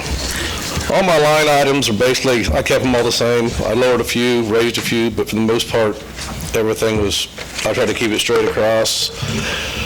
Capital outlay, I got crane repairs, a raw water turbidimeter, a couple of filler drain valves, a Moino pump for the Denzadag, and I throw that out there, Jimmy. Every year. Yes, are you going to explain? You gotta say Denzadag, yeah. I can throw it out once in a while. Come on out, buddy. Big ticket, Oak Street water tower needs painted sometime. We keep throwing it, moving it on, moving it on, moving it on. It's, for years. yeah, I know. We're gonna have to do something. I mean, it's not gonna fall down, but it's got lead paint underneath it. So if you ever had to go completely down to bare metal, you'd have to do lead abatement and everything else. So now you can, they make a paint, Tanemic does it, seals everything, so they just power wash it, paint it, and go that route. Yeah. 2023, we're still kicking the, clean up the sludge lagoon. We're still meeting limits and everything, because it goes from the sludge lagoons to the north of the plant, then it empties to the lagoon to the east of the plant, and we have a discharge monitoring, we do have a discharge permit for it. So as long as it's making limits, it's just getting fuller and fuller and fuller. It just costs more to clean it out, because there'll be more material in it when it comes to the cleaning it out. And what's the projected price tag on that right now? I put 300,000. I don't think it'll be that much. It's the dredging isn't as bad as what you're going to do with the sludge. If you can find a farm or something that would take it, it'd save you a lot, because if not, they'd have to take it to the landfill. When they did it in 2005, there's a quarry to the north there on Horville Road, right there where the curve is, and they basically set pipe up and got with Strickler and pumped it over there. So I don't know if that's an option or not. That would save a bunch, but I don't know if that's still an option or not. So what you're estimating, is that with a contractor doing the work, or is there? You'd have to, yeah, there's no way, you have to have. You haven't had a bid turned in on it? I've had some people, I've talked to people. Oh, just on what? Yeah, they're tire people and sledge lagoon people are a different breed. You just never know exactly. Somebody will tell you one thing and somebody will tell you something different. But I talked to two different people on the sledge lagoon, and one was 225 and one was, they figured by they ask you how much cubic feet the sludge is in there. Well, I don't know how much cubic feet of sludge in there. It's so much percentage, and then they won't ever come and look at it. They just want to get on Google Earth and look at pictures and give you that. So, Carl, they base a lot of that off of size.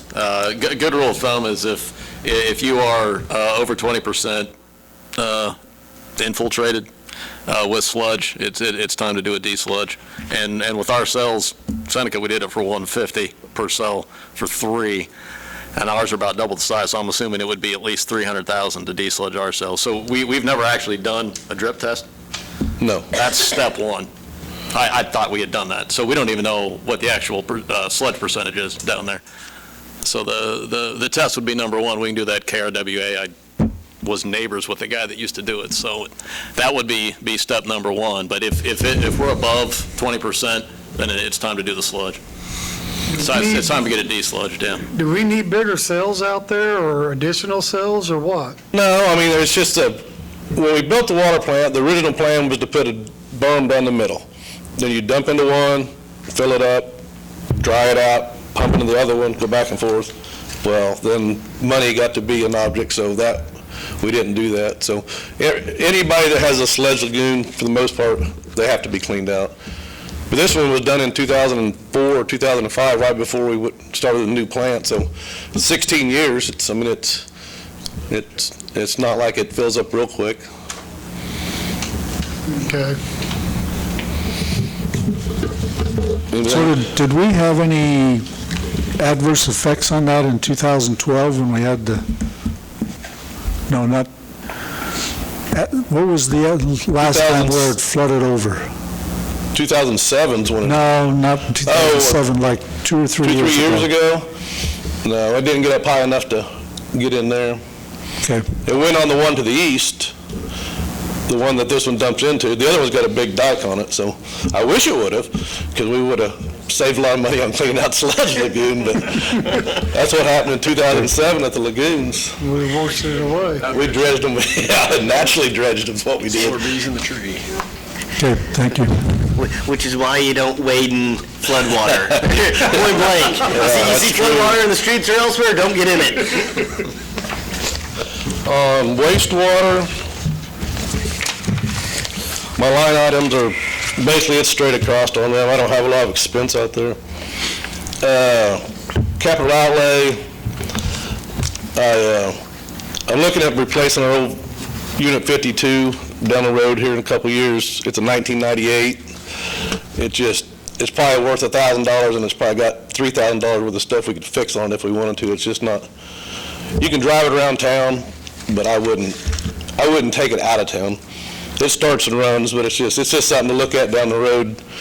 Our next newest truck's a 2008, so we've got just something to look at replacing. And a backup mower. We got the John Deere 5, let's see, this will be the 5th year for it. And our backup that we have now is a 2007, I believe, Kubota, that it just something down the road. It's nice to have 2 mowers in case you got to work on one, or if you get behind, you got 2 mowers to go. So it's just something to kind of look at, maybe replacing down the road. And then we're starting to put some money back for the phases for the lagoons, because ammonia is going to be a problem. Yeah, what is the state saying on that? They haven't said anything yet, but we did the master plan in 2019, and they're saying we're not going to be able to make ammonia. So you're looking at, our permit's good till 2023. So our next permit, they said, will probably have ammonia limits on it. But you think that we can do a treatment, or a small facility and not have to go to complete mechanical? That's what they're looking at for the ammonia, yeah. So you're looking at, I think that one was like $6 million. I mean, that's for the little one. The big one was $17 million, I think, for a full mechanical plant, yeah.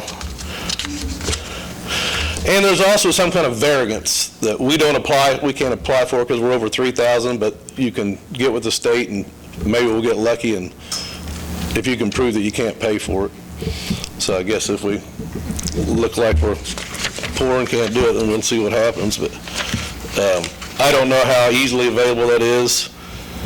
It's an individual variance by proving the city cannot afford the addition of the additional infrastructure required to meet the new ammonia limits. So that would be phase number one, trying to figure out if we can get that before. What do they do? Give you more CDBG grants, or?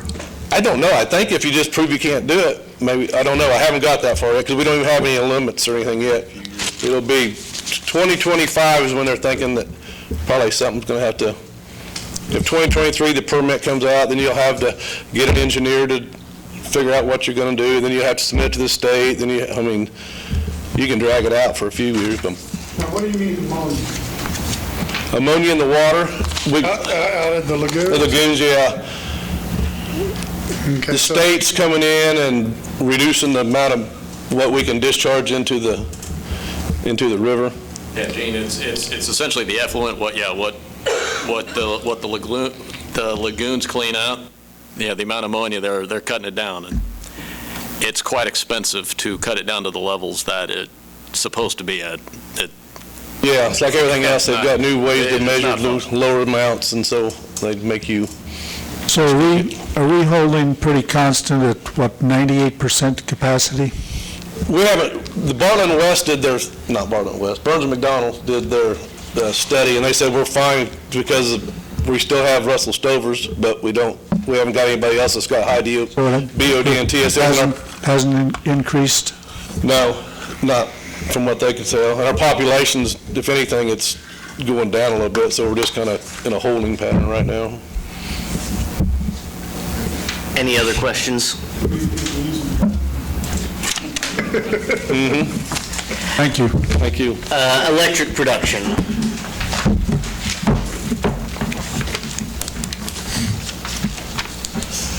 Well, about like everybody else, we ran the numbers pretty much straight across. I think the two we did increase was vehicle maintenance and building maintenance, just for the lack of, they're just getting a little bit more years on them. In capital outlay, we're putting back, will be the buyout year for EMD breaker replacements on the diesel units and battery replacements on your A units at Power Plant 1 and Power Plant 2. I think we purchased them in 2009, them batteries out there, so we're getting the good out of them. And overhead door replacements at Power Plant 2. And Carl had a couple questions for us. What was it, Carl? Oh, how we can better, what we learned from the February lessons. Yes. Well, we've kind of worked with Corey and Matt on this. Remember the demand and energy project, Carl, when you was there, you either bought off the market or you bought the demand and energy? They did away with the demand and energy product in basically December of last year. January 1, it disappeared. We've asked them to bring back a product similar to that. We kind of hold ourselves the limit of somewhere around 33 to 36% of the market. That's what we buy off the market. That's fine in the summer. When we got our gas units, we can pick up the higher price of the market. But in the winter months when them units are down, that's what kind of, we live by the sword, you die by the sword. So we need to maybe find a 5, 7, 8 megawatt purchase maybe in the winter months to lessen our cost of that market price. That's what. So how much will it help when we get this extra generator in operation? That's a 2.5? No, the one we just bought is about a 1,800 kilowatt. Okay. Yeah. It would have helped, I think, once we got credited back, it was about 1.2 million, Roxanne, we got, because they'd never showed our generation out there when we was generating, and they had to give us back 1.2 million of it, which that would have helped. But the main thing would have helped is if we lessen our exposure to the market of the winter months. Definitely January and February, I think, would be a big lesson learned right there for us to do. That's how I see it. When will this new unit be up and running? We slid it in today. It got put in place today. I'm hoping we get it on the books, and while the temperature's still up above 90, and we get it capacity tested this year, and it will be in effect for capacity credits of next year. We should. It's pretty much, they got a bunch of it prefab done there. Being this is the third one, it's kind of a, third time around on it, so they know what they're doing, prefabbing them.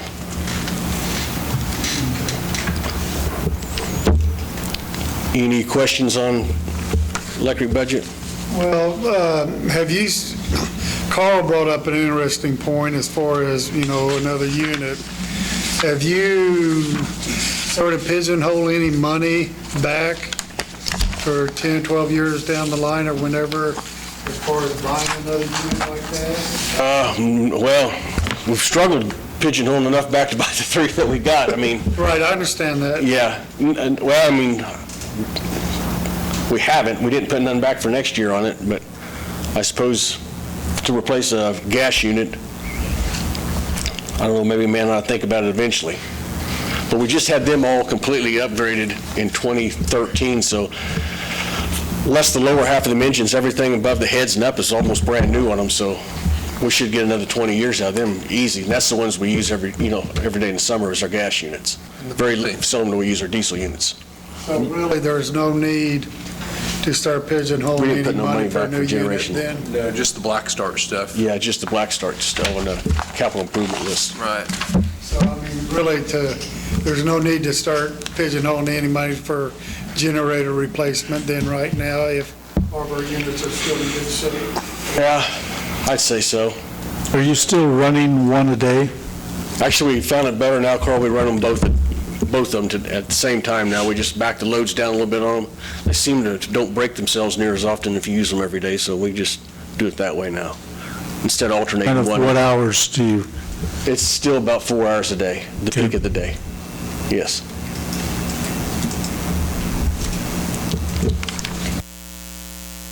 Any other questions?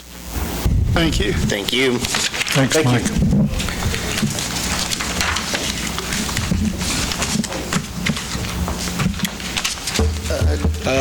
Electric distribution seems like the same old thing.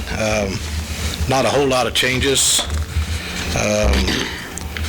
The capital outlay, our tree trimming program, I did up at 10,000 from 55 to 65. The reason being was the contract we had was for 3 years. This will be the last year with that poor boy, and then we'll have to go out and bid it again. So definitely looking for some kind of raise with manpower, fuel, and stuff. The materials and supplies, I raised it about 5,000. We all understand price of materials and stuff, especially in the electric business, is not cheap. That's about the only thing I really have changed on my budget. Other than that, it's pretty flat. I am looking at some setting back, we got some money. We're going to have to look into on the CIP as far as the 69 cambered poles. They was put in, 69 cambered poles. Okay. When PAR built the loop around to the west side of the town, we always had the east side. They built the loop around here. We had 3 places they couldn't guy, so they put what they call laminated poles, so they're non-guide. And they said they'd last somewhere around 40 to 50 year type deal. They're 26 years old, and 2 of them was getting real rotten. One starting out. The one at the water plant, I think we're on borrowed time, a few years. It's come apart to where you can actually stick your arm clear through it. And, yeah. And what's the cost for each one of those? That's a big deal. We'll have to have it engineered. I reached out to a couple guys. They was looking somewhere around $65,000 a pole. That don't include the concrete bases and all that, because we figured we'd go back steel. So we're looking somewhere along the line, if we replaced all three of them, around $450,000. I don't know as we'd have to replace all three, but probably get a better bid doing it, all three of them, but two of them definitely. So you might as well add the third one to the pot. And we did allocate that in the CIP money too for next year, Carl, to replace those three poles. Which page is that? Which page is that on? It's page 54. Yep. Yeah, Gene, I sure hope so. If not, we can do some bypassing. We'll feed the town from the east side. If something like that would happen, we will definitely try to, we got a circle feed so we can bypass it. As far as my equipment, I'm not looking to buy anything for the next year or so, just allocating some money for two different bucket trucks, one in like 24, one maybe 25. I dropped the skid steer completely out. We don't use the skid steer. I don't know how it was a deal years ago, was set up that we bought half of the skid steer or something, and Mitch bought half, and now the trencher, and so they've split them, made him take one, I take one. I think we'd be better off if I would pay for half of the trencher and Mitch pay for half the trencher, because I use it to do it my buried underground as well as he does his gas pipes and stuff, and it'll be better to our budgets. And like I So said, you'll split the trencher instead of a skid steer, is what you're saying? I think it'd be a smart deal, which we used to always do it, and then just changed a couple years ago. I don't know why that, but it did. The questions you had, Carl, as far as our poles in stock, right now I have 57. That don't count 3 or 4. I got great big ones down there, like some 55, 60 footers where they're only used out there at the highway crossings. I usually don't let it get below 40 if I possibly can, and then I order. They've been pretty easy to get. Most of us come out of Joplin, so the trucking's not bad. We contacted them, asked them if there was any problem. They hadn't been seeing any problems. Material so far, mainly is we can get the material, it's just the timing, I mean delivery. They'll say 6, 8, 10, 12 weeks, you know. You never know what that's going to be out. I asked about a transformer, and they told me about 15 to 16 weeks. And that's why we hope we got some backups to cover him, but you know, there ain't nothing you can do about it. I mean, you go around, they all tell you about the same thing. As far as transformer, if an emergency, they carry emergency transformers. I'm sure we could pick one up or pick one up through a town. My tree trimming. Yes, I gotta admit, I'm a little bit behind on the tree trimming this year. Part of that's due to my box truck laid completely down. You guys agreed to buy us a truck. We was going to build a bed. 120 days was up in May 26th, and I'm yet to see it. So I have nowhere to throw my chips. I have no box. So when we get it back, I'd definitely be on the tree trimming deal. And the contract tree trimming, like I said, the pricing is what I'm looking going out next year. Poor boy's still due in this year. Hopefully he's in within the next month or so and can get started on our deal. That'll start getting us caught up, and then we get our truck, we'll get back at it and get our own part of it caught up. Any questions? And you said the poor boy contract is up next year? Yeah, we had a deal that if he would stay at that same price for 3 years, and he was a little reluctant this year, but he did say he would do it. So we know we're going to have to bid it out next year. That's why I'm asking for the little bit extra, because I'm guessing Asplin or them, he's going to go up. There's no doubt about that. Well, I think it's a better deal for us to contract out part of that service. Yeah, we use him for about 4 months, and then we try to cut, on our times as best we can. Yeah. All right. Thank you. Thank you. Thank you. Stores? Guys, I won't go into too much detail on the stores department. See you later. See you guys.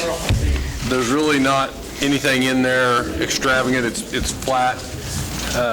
The warehouse improvements, we always keep Dana at about $10,000 just in there to do improvements, whether it's putting up an overhead door out there or the car wash maintenance, something to that nature.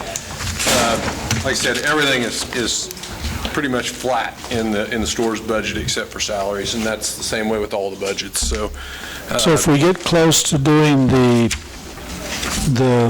asphalt out there at the plant, at the Public Works facility, whose budget would that come out of? I would think we would need to take that, we probably need to split it between all the departments, honestly, Carl, because that's who funds the stores department anyhow. I haven't been out there for a while, so how does it look? It's terrible. Honestly, it all needs to come out and probably put concrete in. The heavy trucks that we've got, the base underneath it. Yeah, I would think that concrete would work a lot better. And it's mainly between the main warehouse and the middle building. It's not out, the north piece isn't bad, but those bucket trucks, when they turn in and some of the bigger trucks, it's rutted it pretty bad out there. You think Dan would extend a little bit and have him do that concrete work before he retires? He left. That's something, Corey, that you can kind of, I don't know, if you'd be able to talk to a contractor or something, kind of go ahead and get us a price on what it would take to do that. That way we'll know, so we can try to figure out within the next year. Seems like I tried to get Burlington Construction to give me a price a couple years ago, and I couldn't get them in town. Well, what's the feasibility of having the in-house, or do that in-house and do a little at a time? Yeah, it's going to be a pretty big project. I mean, we've got the equipment to do the width of a sidewalk, like 10 feet. Right.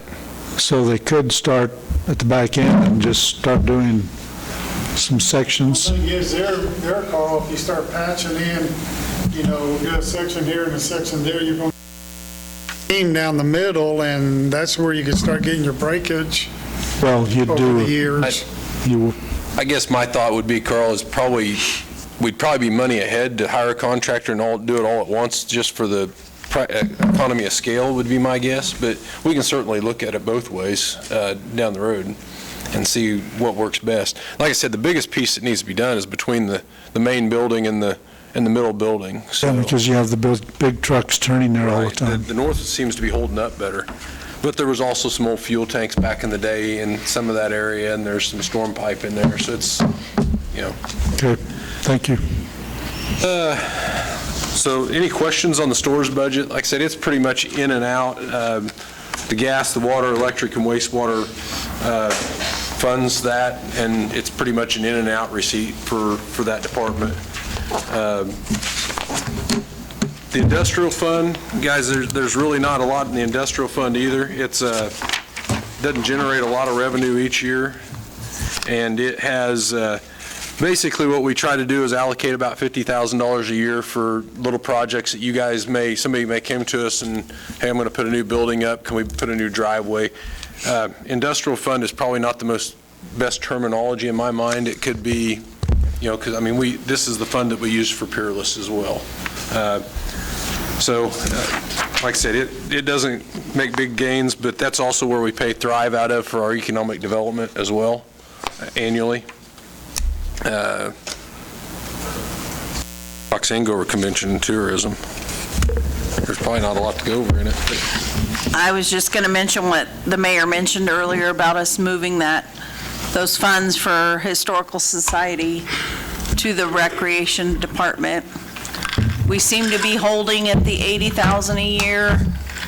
With contractors in town, they do stay past their 28-day limits, so sometimes we lose a little bit, but I think it's still pretty holding steady. So, any questions?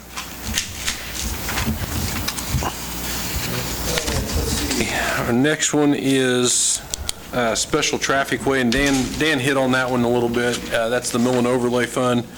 Like I said, it'll probably be 3 years out before we try and plan another overlay project, just because we bit off a big one this year. Capital projects, that's a sales tax fund. You know, that's something that the league kept saying that gosh, every city should be watching. We didn't see a dip in our sales tax through COVID. It actually held pretty good.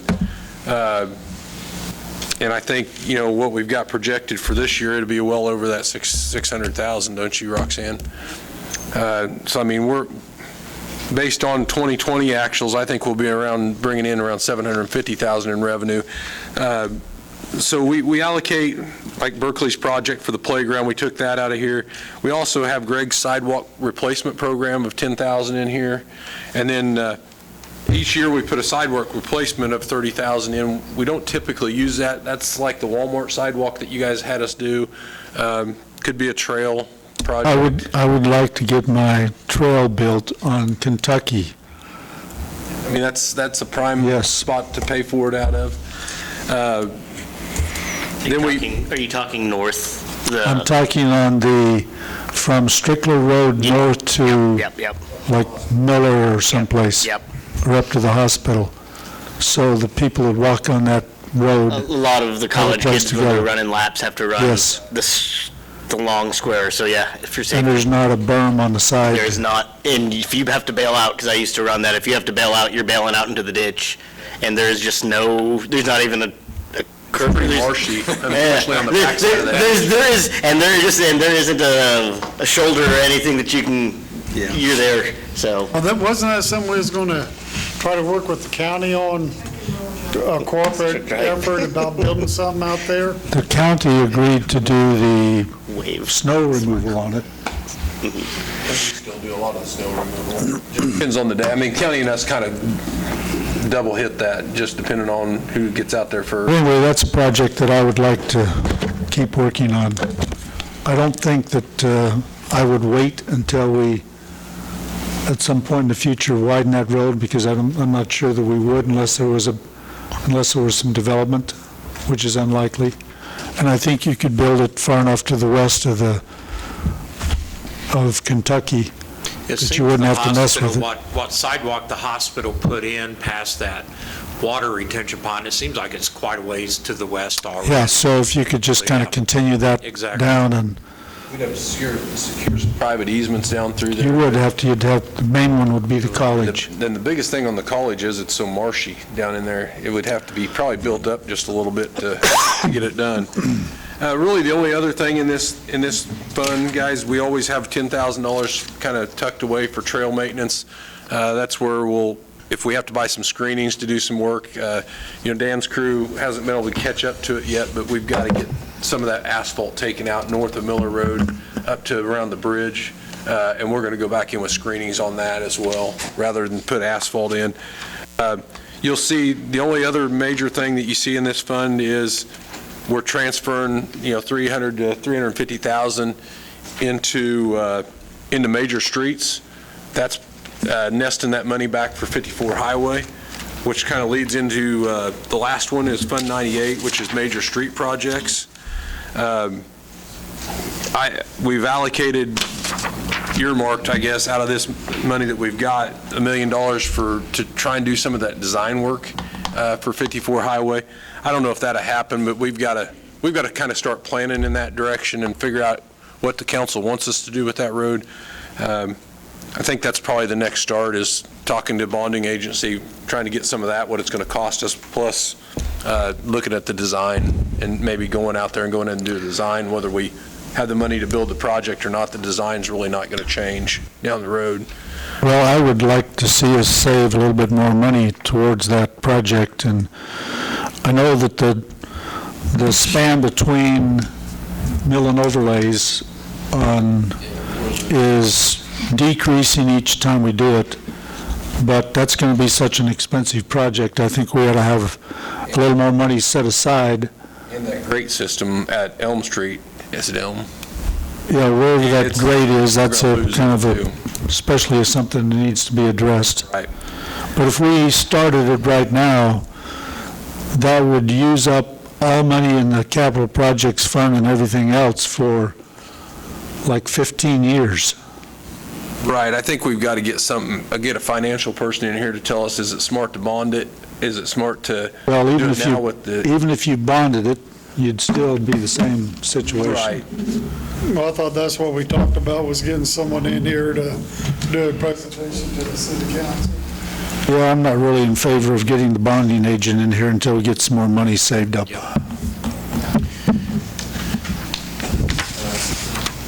That's it in a nutshell on major streets. Like I said, the $1 million, if we aren't at a point where we want to design it yet, it's just going to be earmarked. It can still sit there. But like I said, I don't think the design changes. It's, you spend the money on the set of plans. Yes, that's true. I think it's going to be there. So that may be our next feasible step, is to go out and design it and keep pushing that money back until we feel comfortable. I mean, it would be nice if the federal government would come out with a bunch of money that the city could get as a grant and not just a loan. I thought Biden was supposed to be working on that. That's all the funds I had at the end, guys. I don't know if Matt has any closing on the budget. No, I think we've covered it pretty well. Council remarks, questions?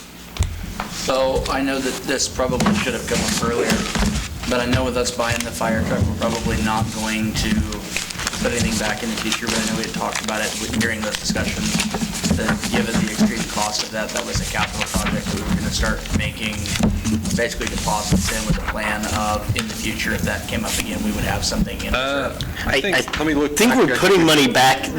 We're putting money back this year for that fire truck. So I think we did agree at some point to start money, like you say. Yeah, we asked to do it yearly so we wouldn't get in a pickle again. Yes. But that'll be 2023. Okay. That would be our next budget cycle that we. Because we're putting money back in 2022 to actually make the purchase on it, and then in 2023 we'll start.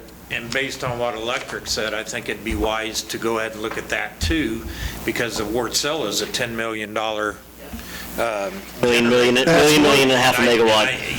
Kind of like Highway 54, it'd be nice to have the money sitting there to be more fiscally responsible and try to save it as we go, rather than charging it back to the citizens when we've got 60-70% poverty. That's the point I was trying to make, Steve, on those generation, was we need to, because me and John, and you was on the council when we first started talking about putting money back for the ones we have purchased now, and I thought we were still setting money aside.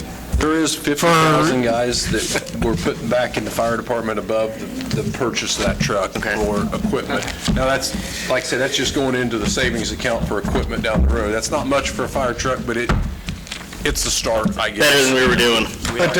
But to finish my statement, I thought that we were still putting money back in case we ever had to buy more generation capacity, that we would have it.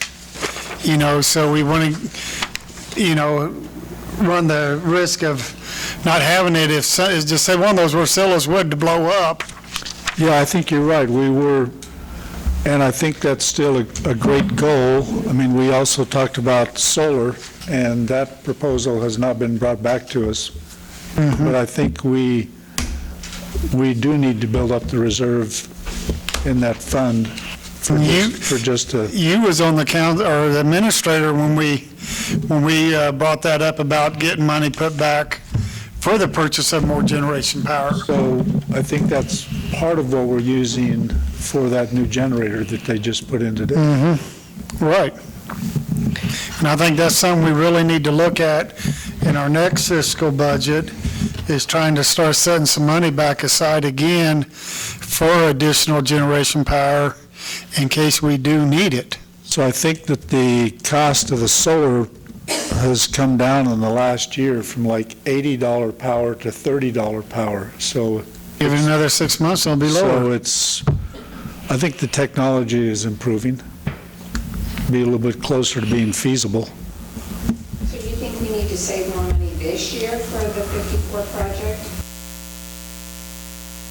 He's talking forever that we need to save money because it's such a big project. I'm thinking that we need to, I guess my thought is that it would be desirable to have 50% of the project cost saved before we start it, and then bond the rest of it. 2060. 20 never. Well, I think if you wait, in theory, that's $6 million we need to have. You do $1 million a year, that's 6 years. Well, and that's hoping that the price doesn't go up over that time. 'cause Well, we're I'm gonna- sure the price will go up, and we'll have to do some mill and overlays before then, but You're going to spend over $500,000 of it right there. so, Probably but I would rather wait and put some more money in reserve before we started, just so we're not left for 15 years with nothing to spend on road improvement. I'd say that's probably a smart idea, Carl. If I had some money, I would set it aside. Well, what are you spending money on, Carl? Any other questions or comments here, council? No, I think that the budget, compared to last year and our last couple of years, I think that staff and our department heads has done a wonderful job as far as on the budget. We kind of asked them to try to keep it flat and little increase as possible to the citizens as far as taxes or whatever. And I think you guys have done one hell of a job to make sure and ensure that that has happened this year, and thank you. I echo that statement. Thanks, Gene. Where did we stand? I didn't see it added as far as the IT person goes. It's allocated in the administration budget still, Ron. Yeah. It's just in there, just not spent, like this year. So did it add a person in there? We're still talking about I would love it, to or do that. what's the skinny on all that? I Let was us told advertise. that we had to come ask permission for it. We'd love to hire a person, and if we get permission, we would. We need to I look think we need into to have that. that conversation, the full conversation as the council. I know that some of you, Nick, you've really been chomping on the bit, pushing for it. Right. I know others are more hesitant. At that point, I think it's a conversation we'll have as a council. Was it like 60-some thousand or something? Yeah. That needs to be put on the next agenda item as a topic to be Well, I know discussed. that we can use that person for other IT-related things, but that's why I asked Roxanne how much we've been paying Advantage, and you said 6,000. 956, 10,107. This year, and we spent 10,107. Last year, so GIS system is another thing that person, I think, really needs to be doing. Right now, we're relying on our utility guys to do a lot of tech work that's just not in their day-to-day operations. And the expense of technology doesn't include the man-hours of our staff to handle the additional technology-related expenses that we do in-house, correct? Yes, I'm sure Berkeley and I know for a fact,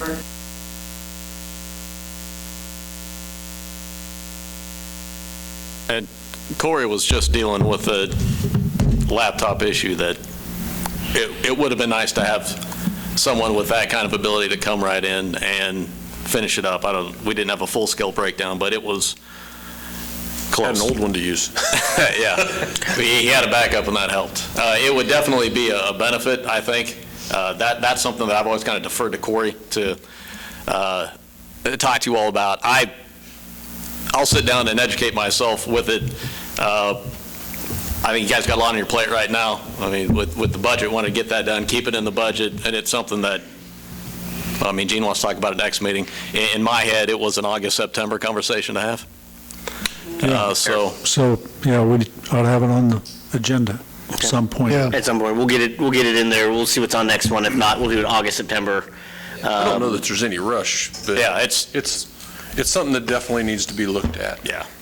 I mean, we'll survive without it for now. But anything else? No. Can I get we need a 15-minute exec here? I move the city council recess. A 5-minute break before we go in. I move the city council recess into executive session for the desired 15-minute length pertinent to personnel matters of non-elected personnel, KSA 75-4319B1. The purpose of the executive session is discussing the employee's grievance and shall include the mayor, council, and necessary employees.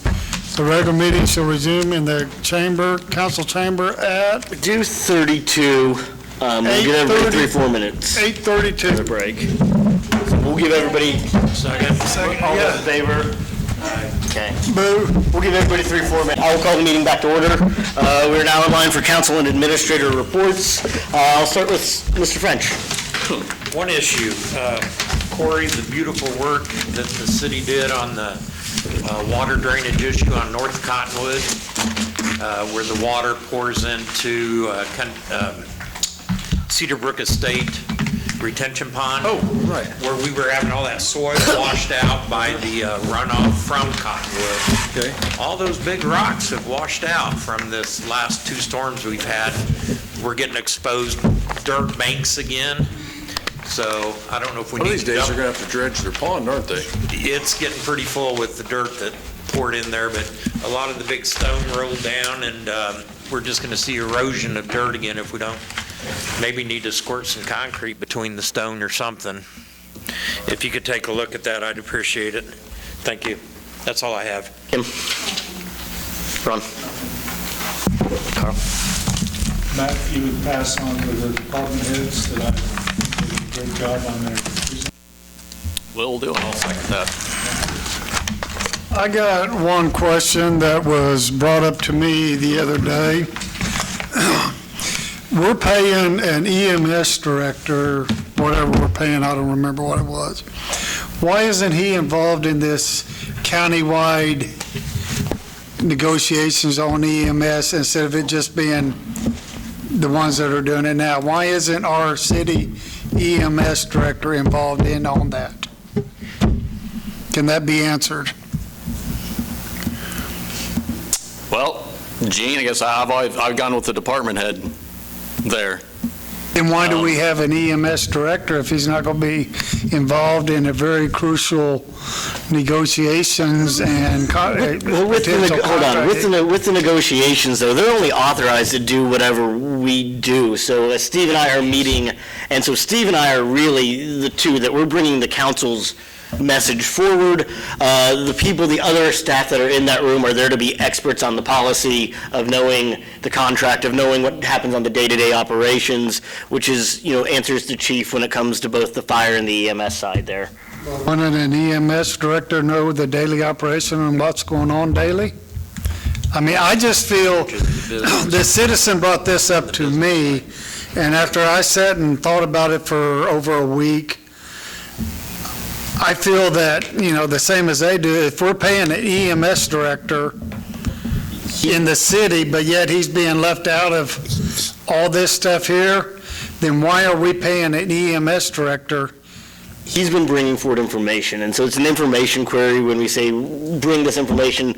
Really what we've been negotiating is a cost. That's basically, the negotiations are centerpieced around cost, point blank. I mean, the county's not saying we're doing a bad service. We're not asking for major changes to the contract. This is really a cost issue, and so we've got those numbers. I mean, we can have 9 people in the room, but generally on those meetings, Roxanne, you've talked a little bit. I generally do most of the talking, and then staff chimes in on some of the other stuff. Usually in those negotiations, it's been direct talks between me and the county representatives that are on the county commission. This isn't a negotiation between staff level at this point. Well, I mean, I just feel that, if there's other people sitting in the room, that the city EMS director ought to be sitting in on those meetings too, unless they're in the executive session. That's just my opinion. That's all I have. Matt, I reached out to you about the old nursing home. I didn't know if there was any information on that. We spoke to the landowner today, or made contact with him with the issues that you brought up, and we were told a crew is going to be coming to address some of those issues. And Bob and myself, maybe Corey and maybe Greg, we're going to go out there and see if a case can be made. And we will report back to you what we think. Thank you. Speaking of that, I want to add one thing in real quick. Maybe Corey and Greg can tell me. I heard the other day that the housing complex there on Kentucky by the new school, Did the school district buy that, or did the housing authority sell that, or what's going on? That was one of them that they, I don't know, they did a downsizing or were going to. That's one they were putting up for sale, but I don't think the school district bought it. Not that I'm aware of, anyhow. I know there's no one living there now, and Right. I was just wondering what was going on with that. Moved everyone, the few people they had there into their other facilities because they had room.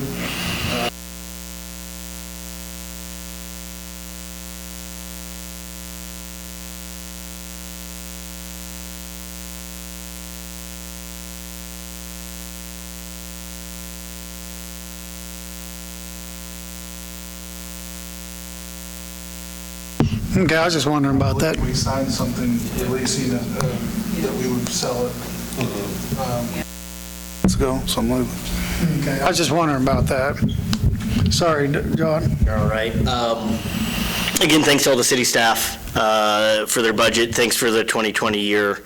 I know that it just seemed like one crisis after another between the May storms, COVID, between elections going on and street repairs, and then we had the ice storms in 2021. So it's been a long year. But again, thanks to the city staff, they've really picked up. Thanks again to admin on this all as well. Matt.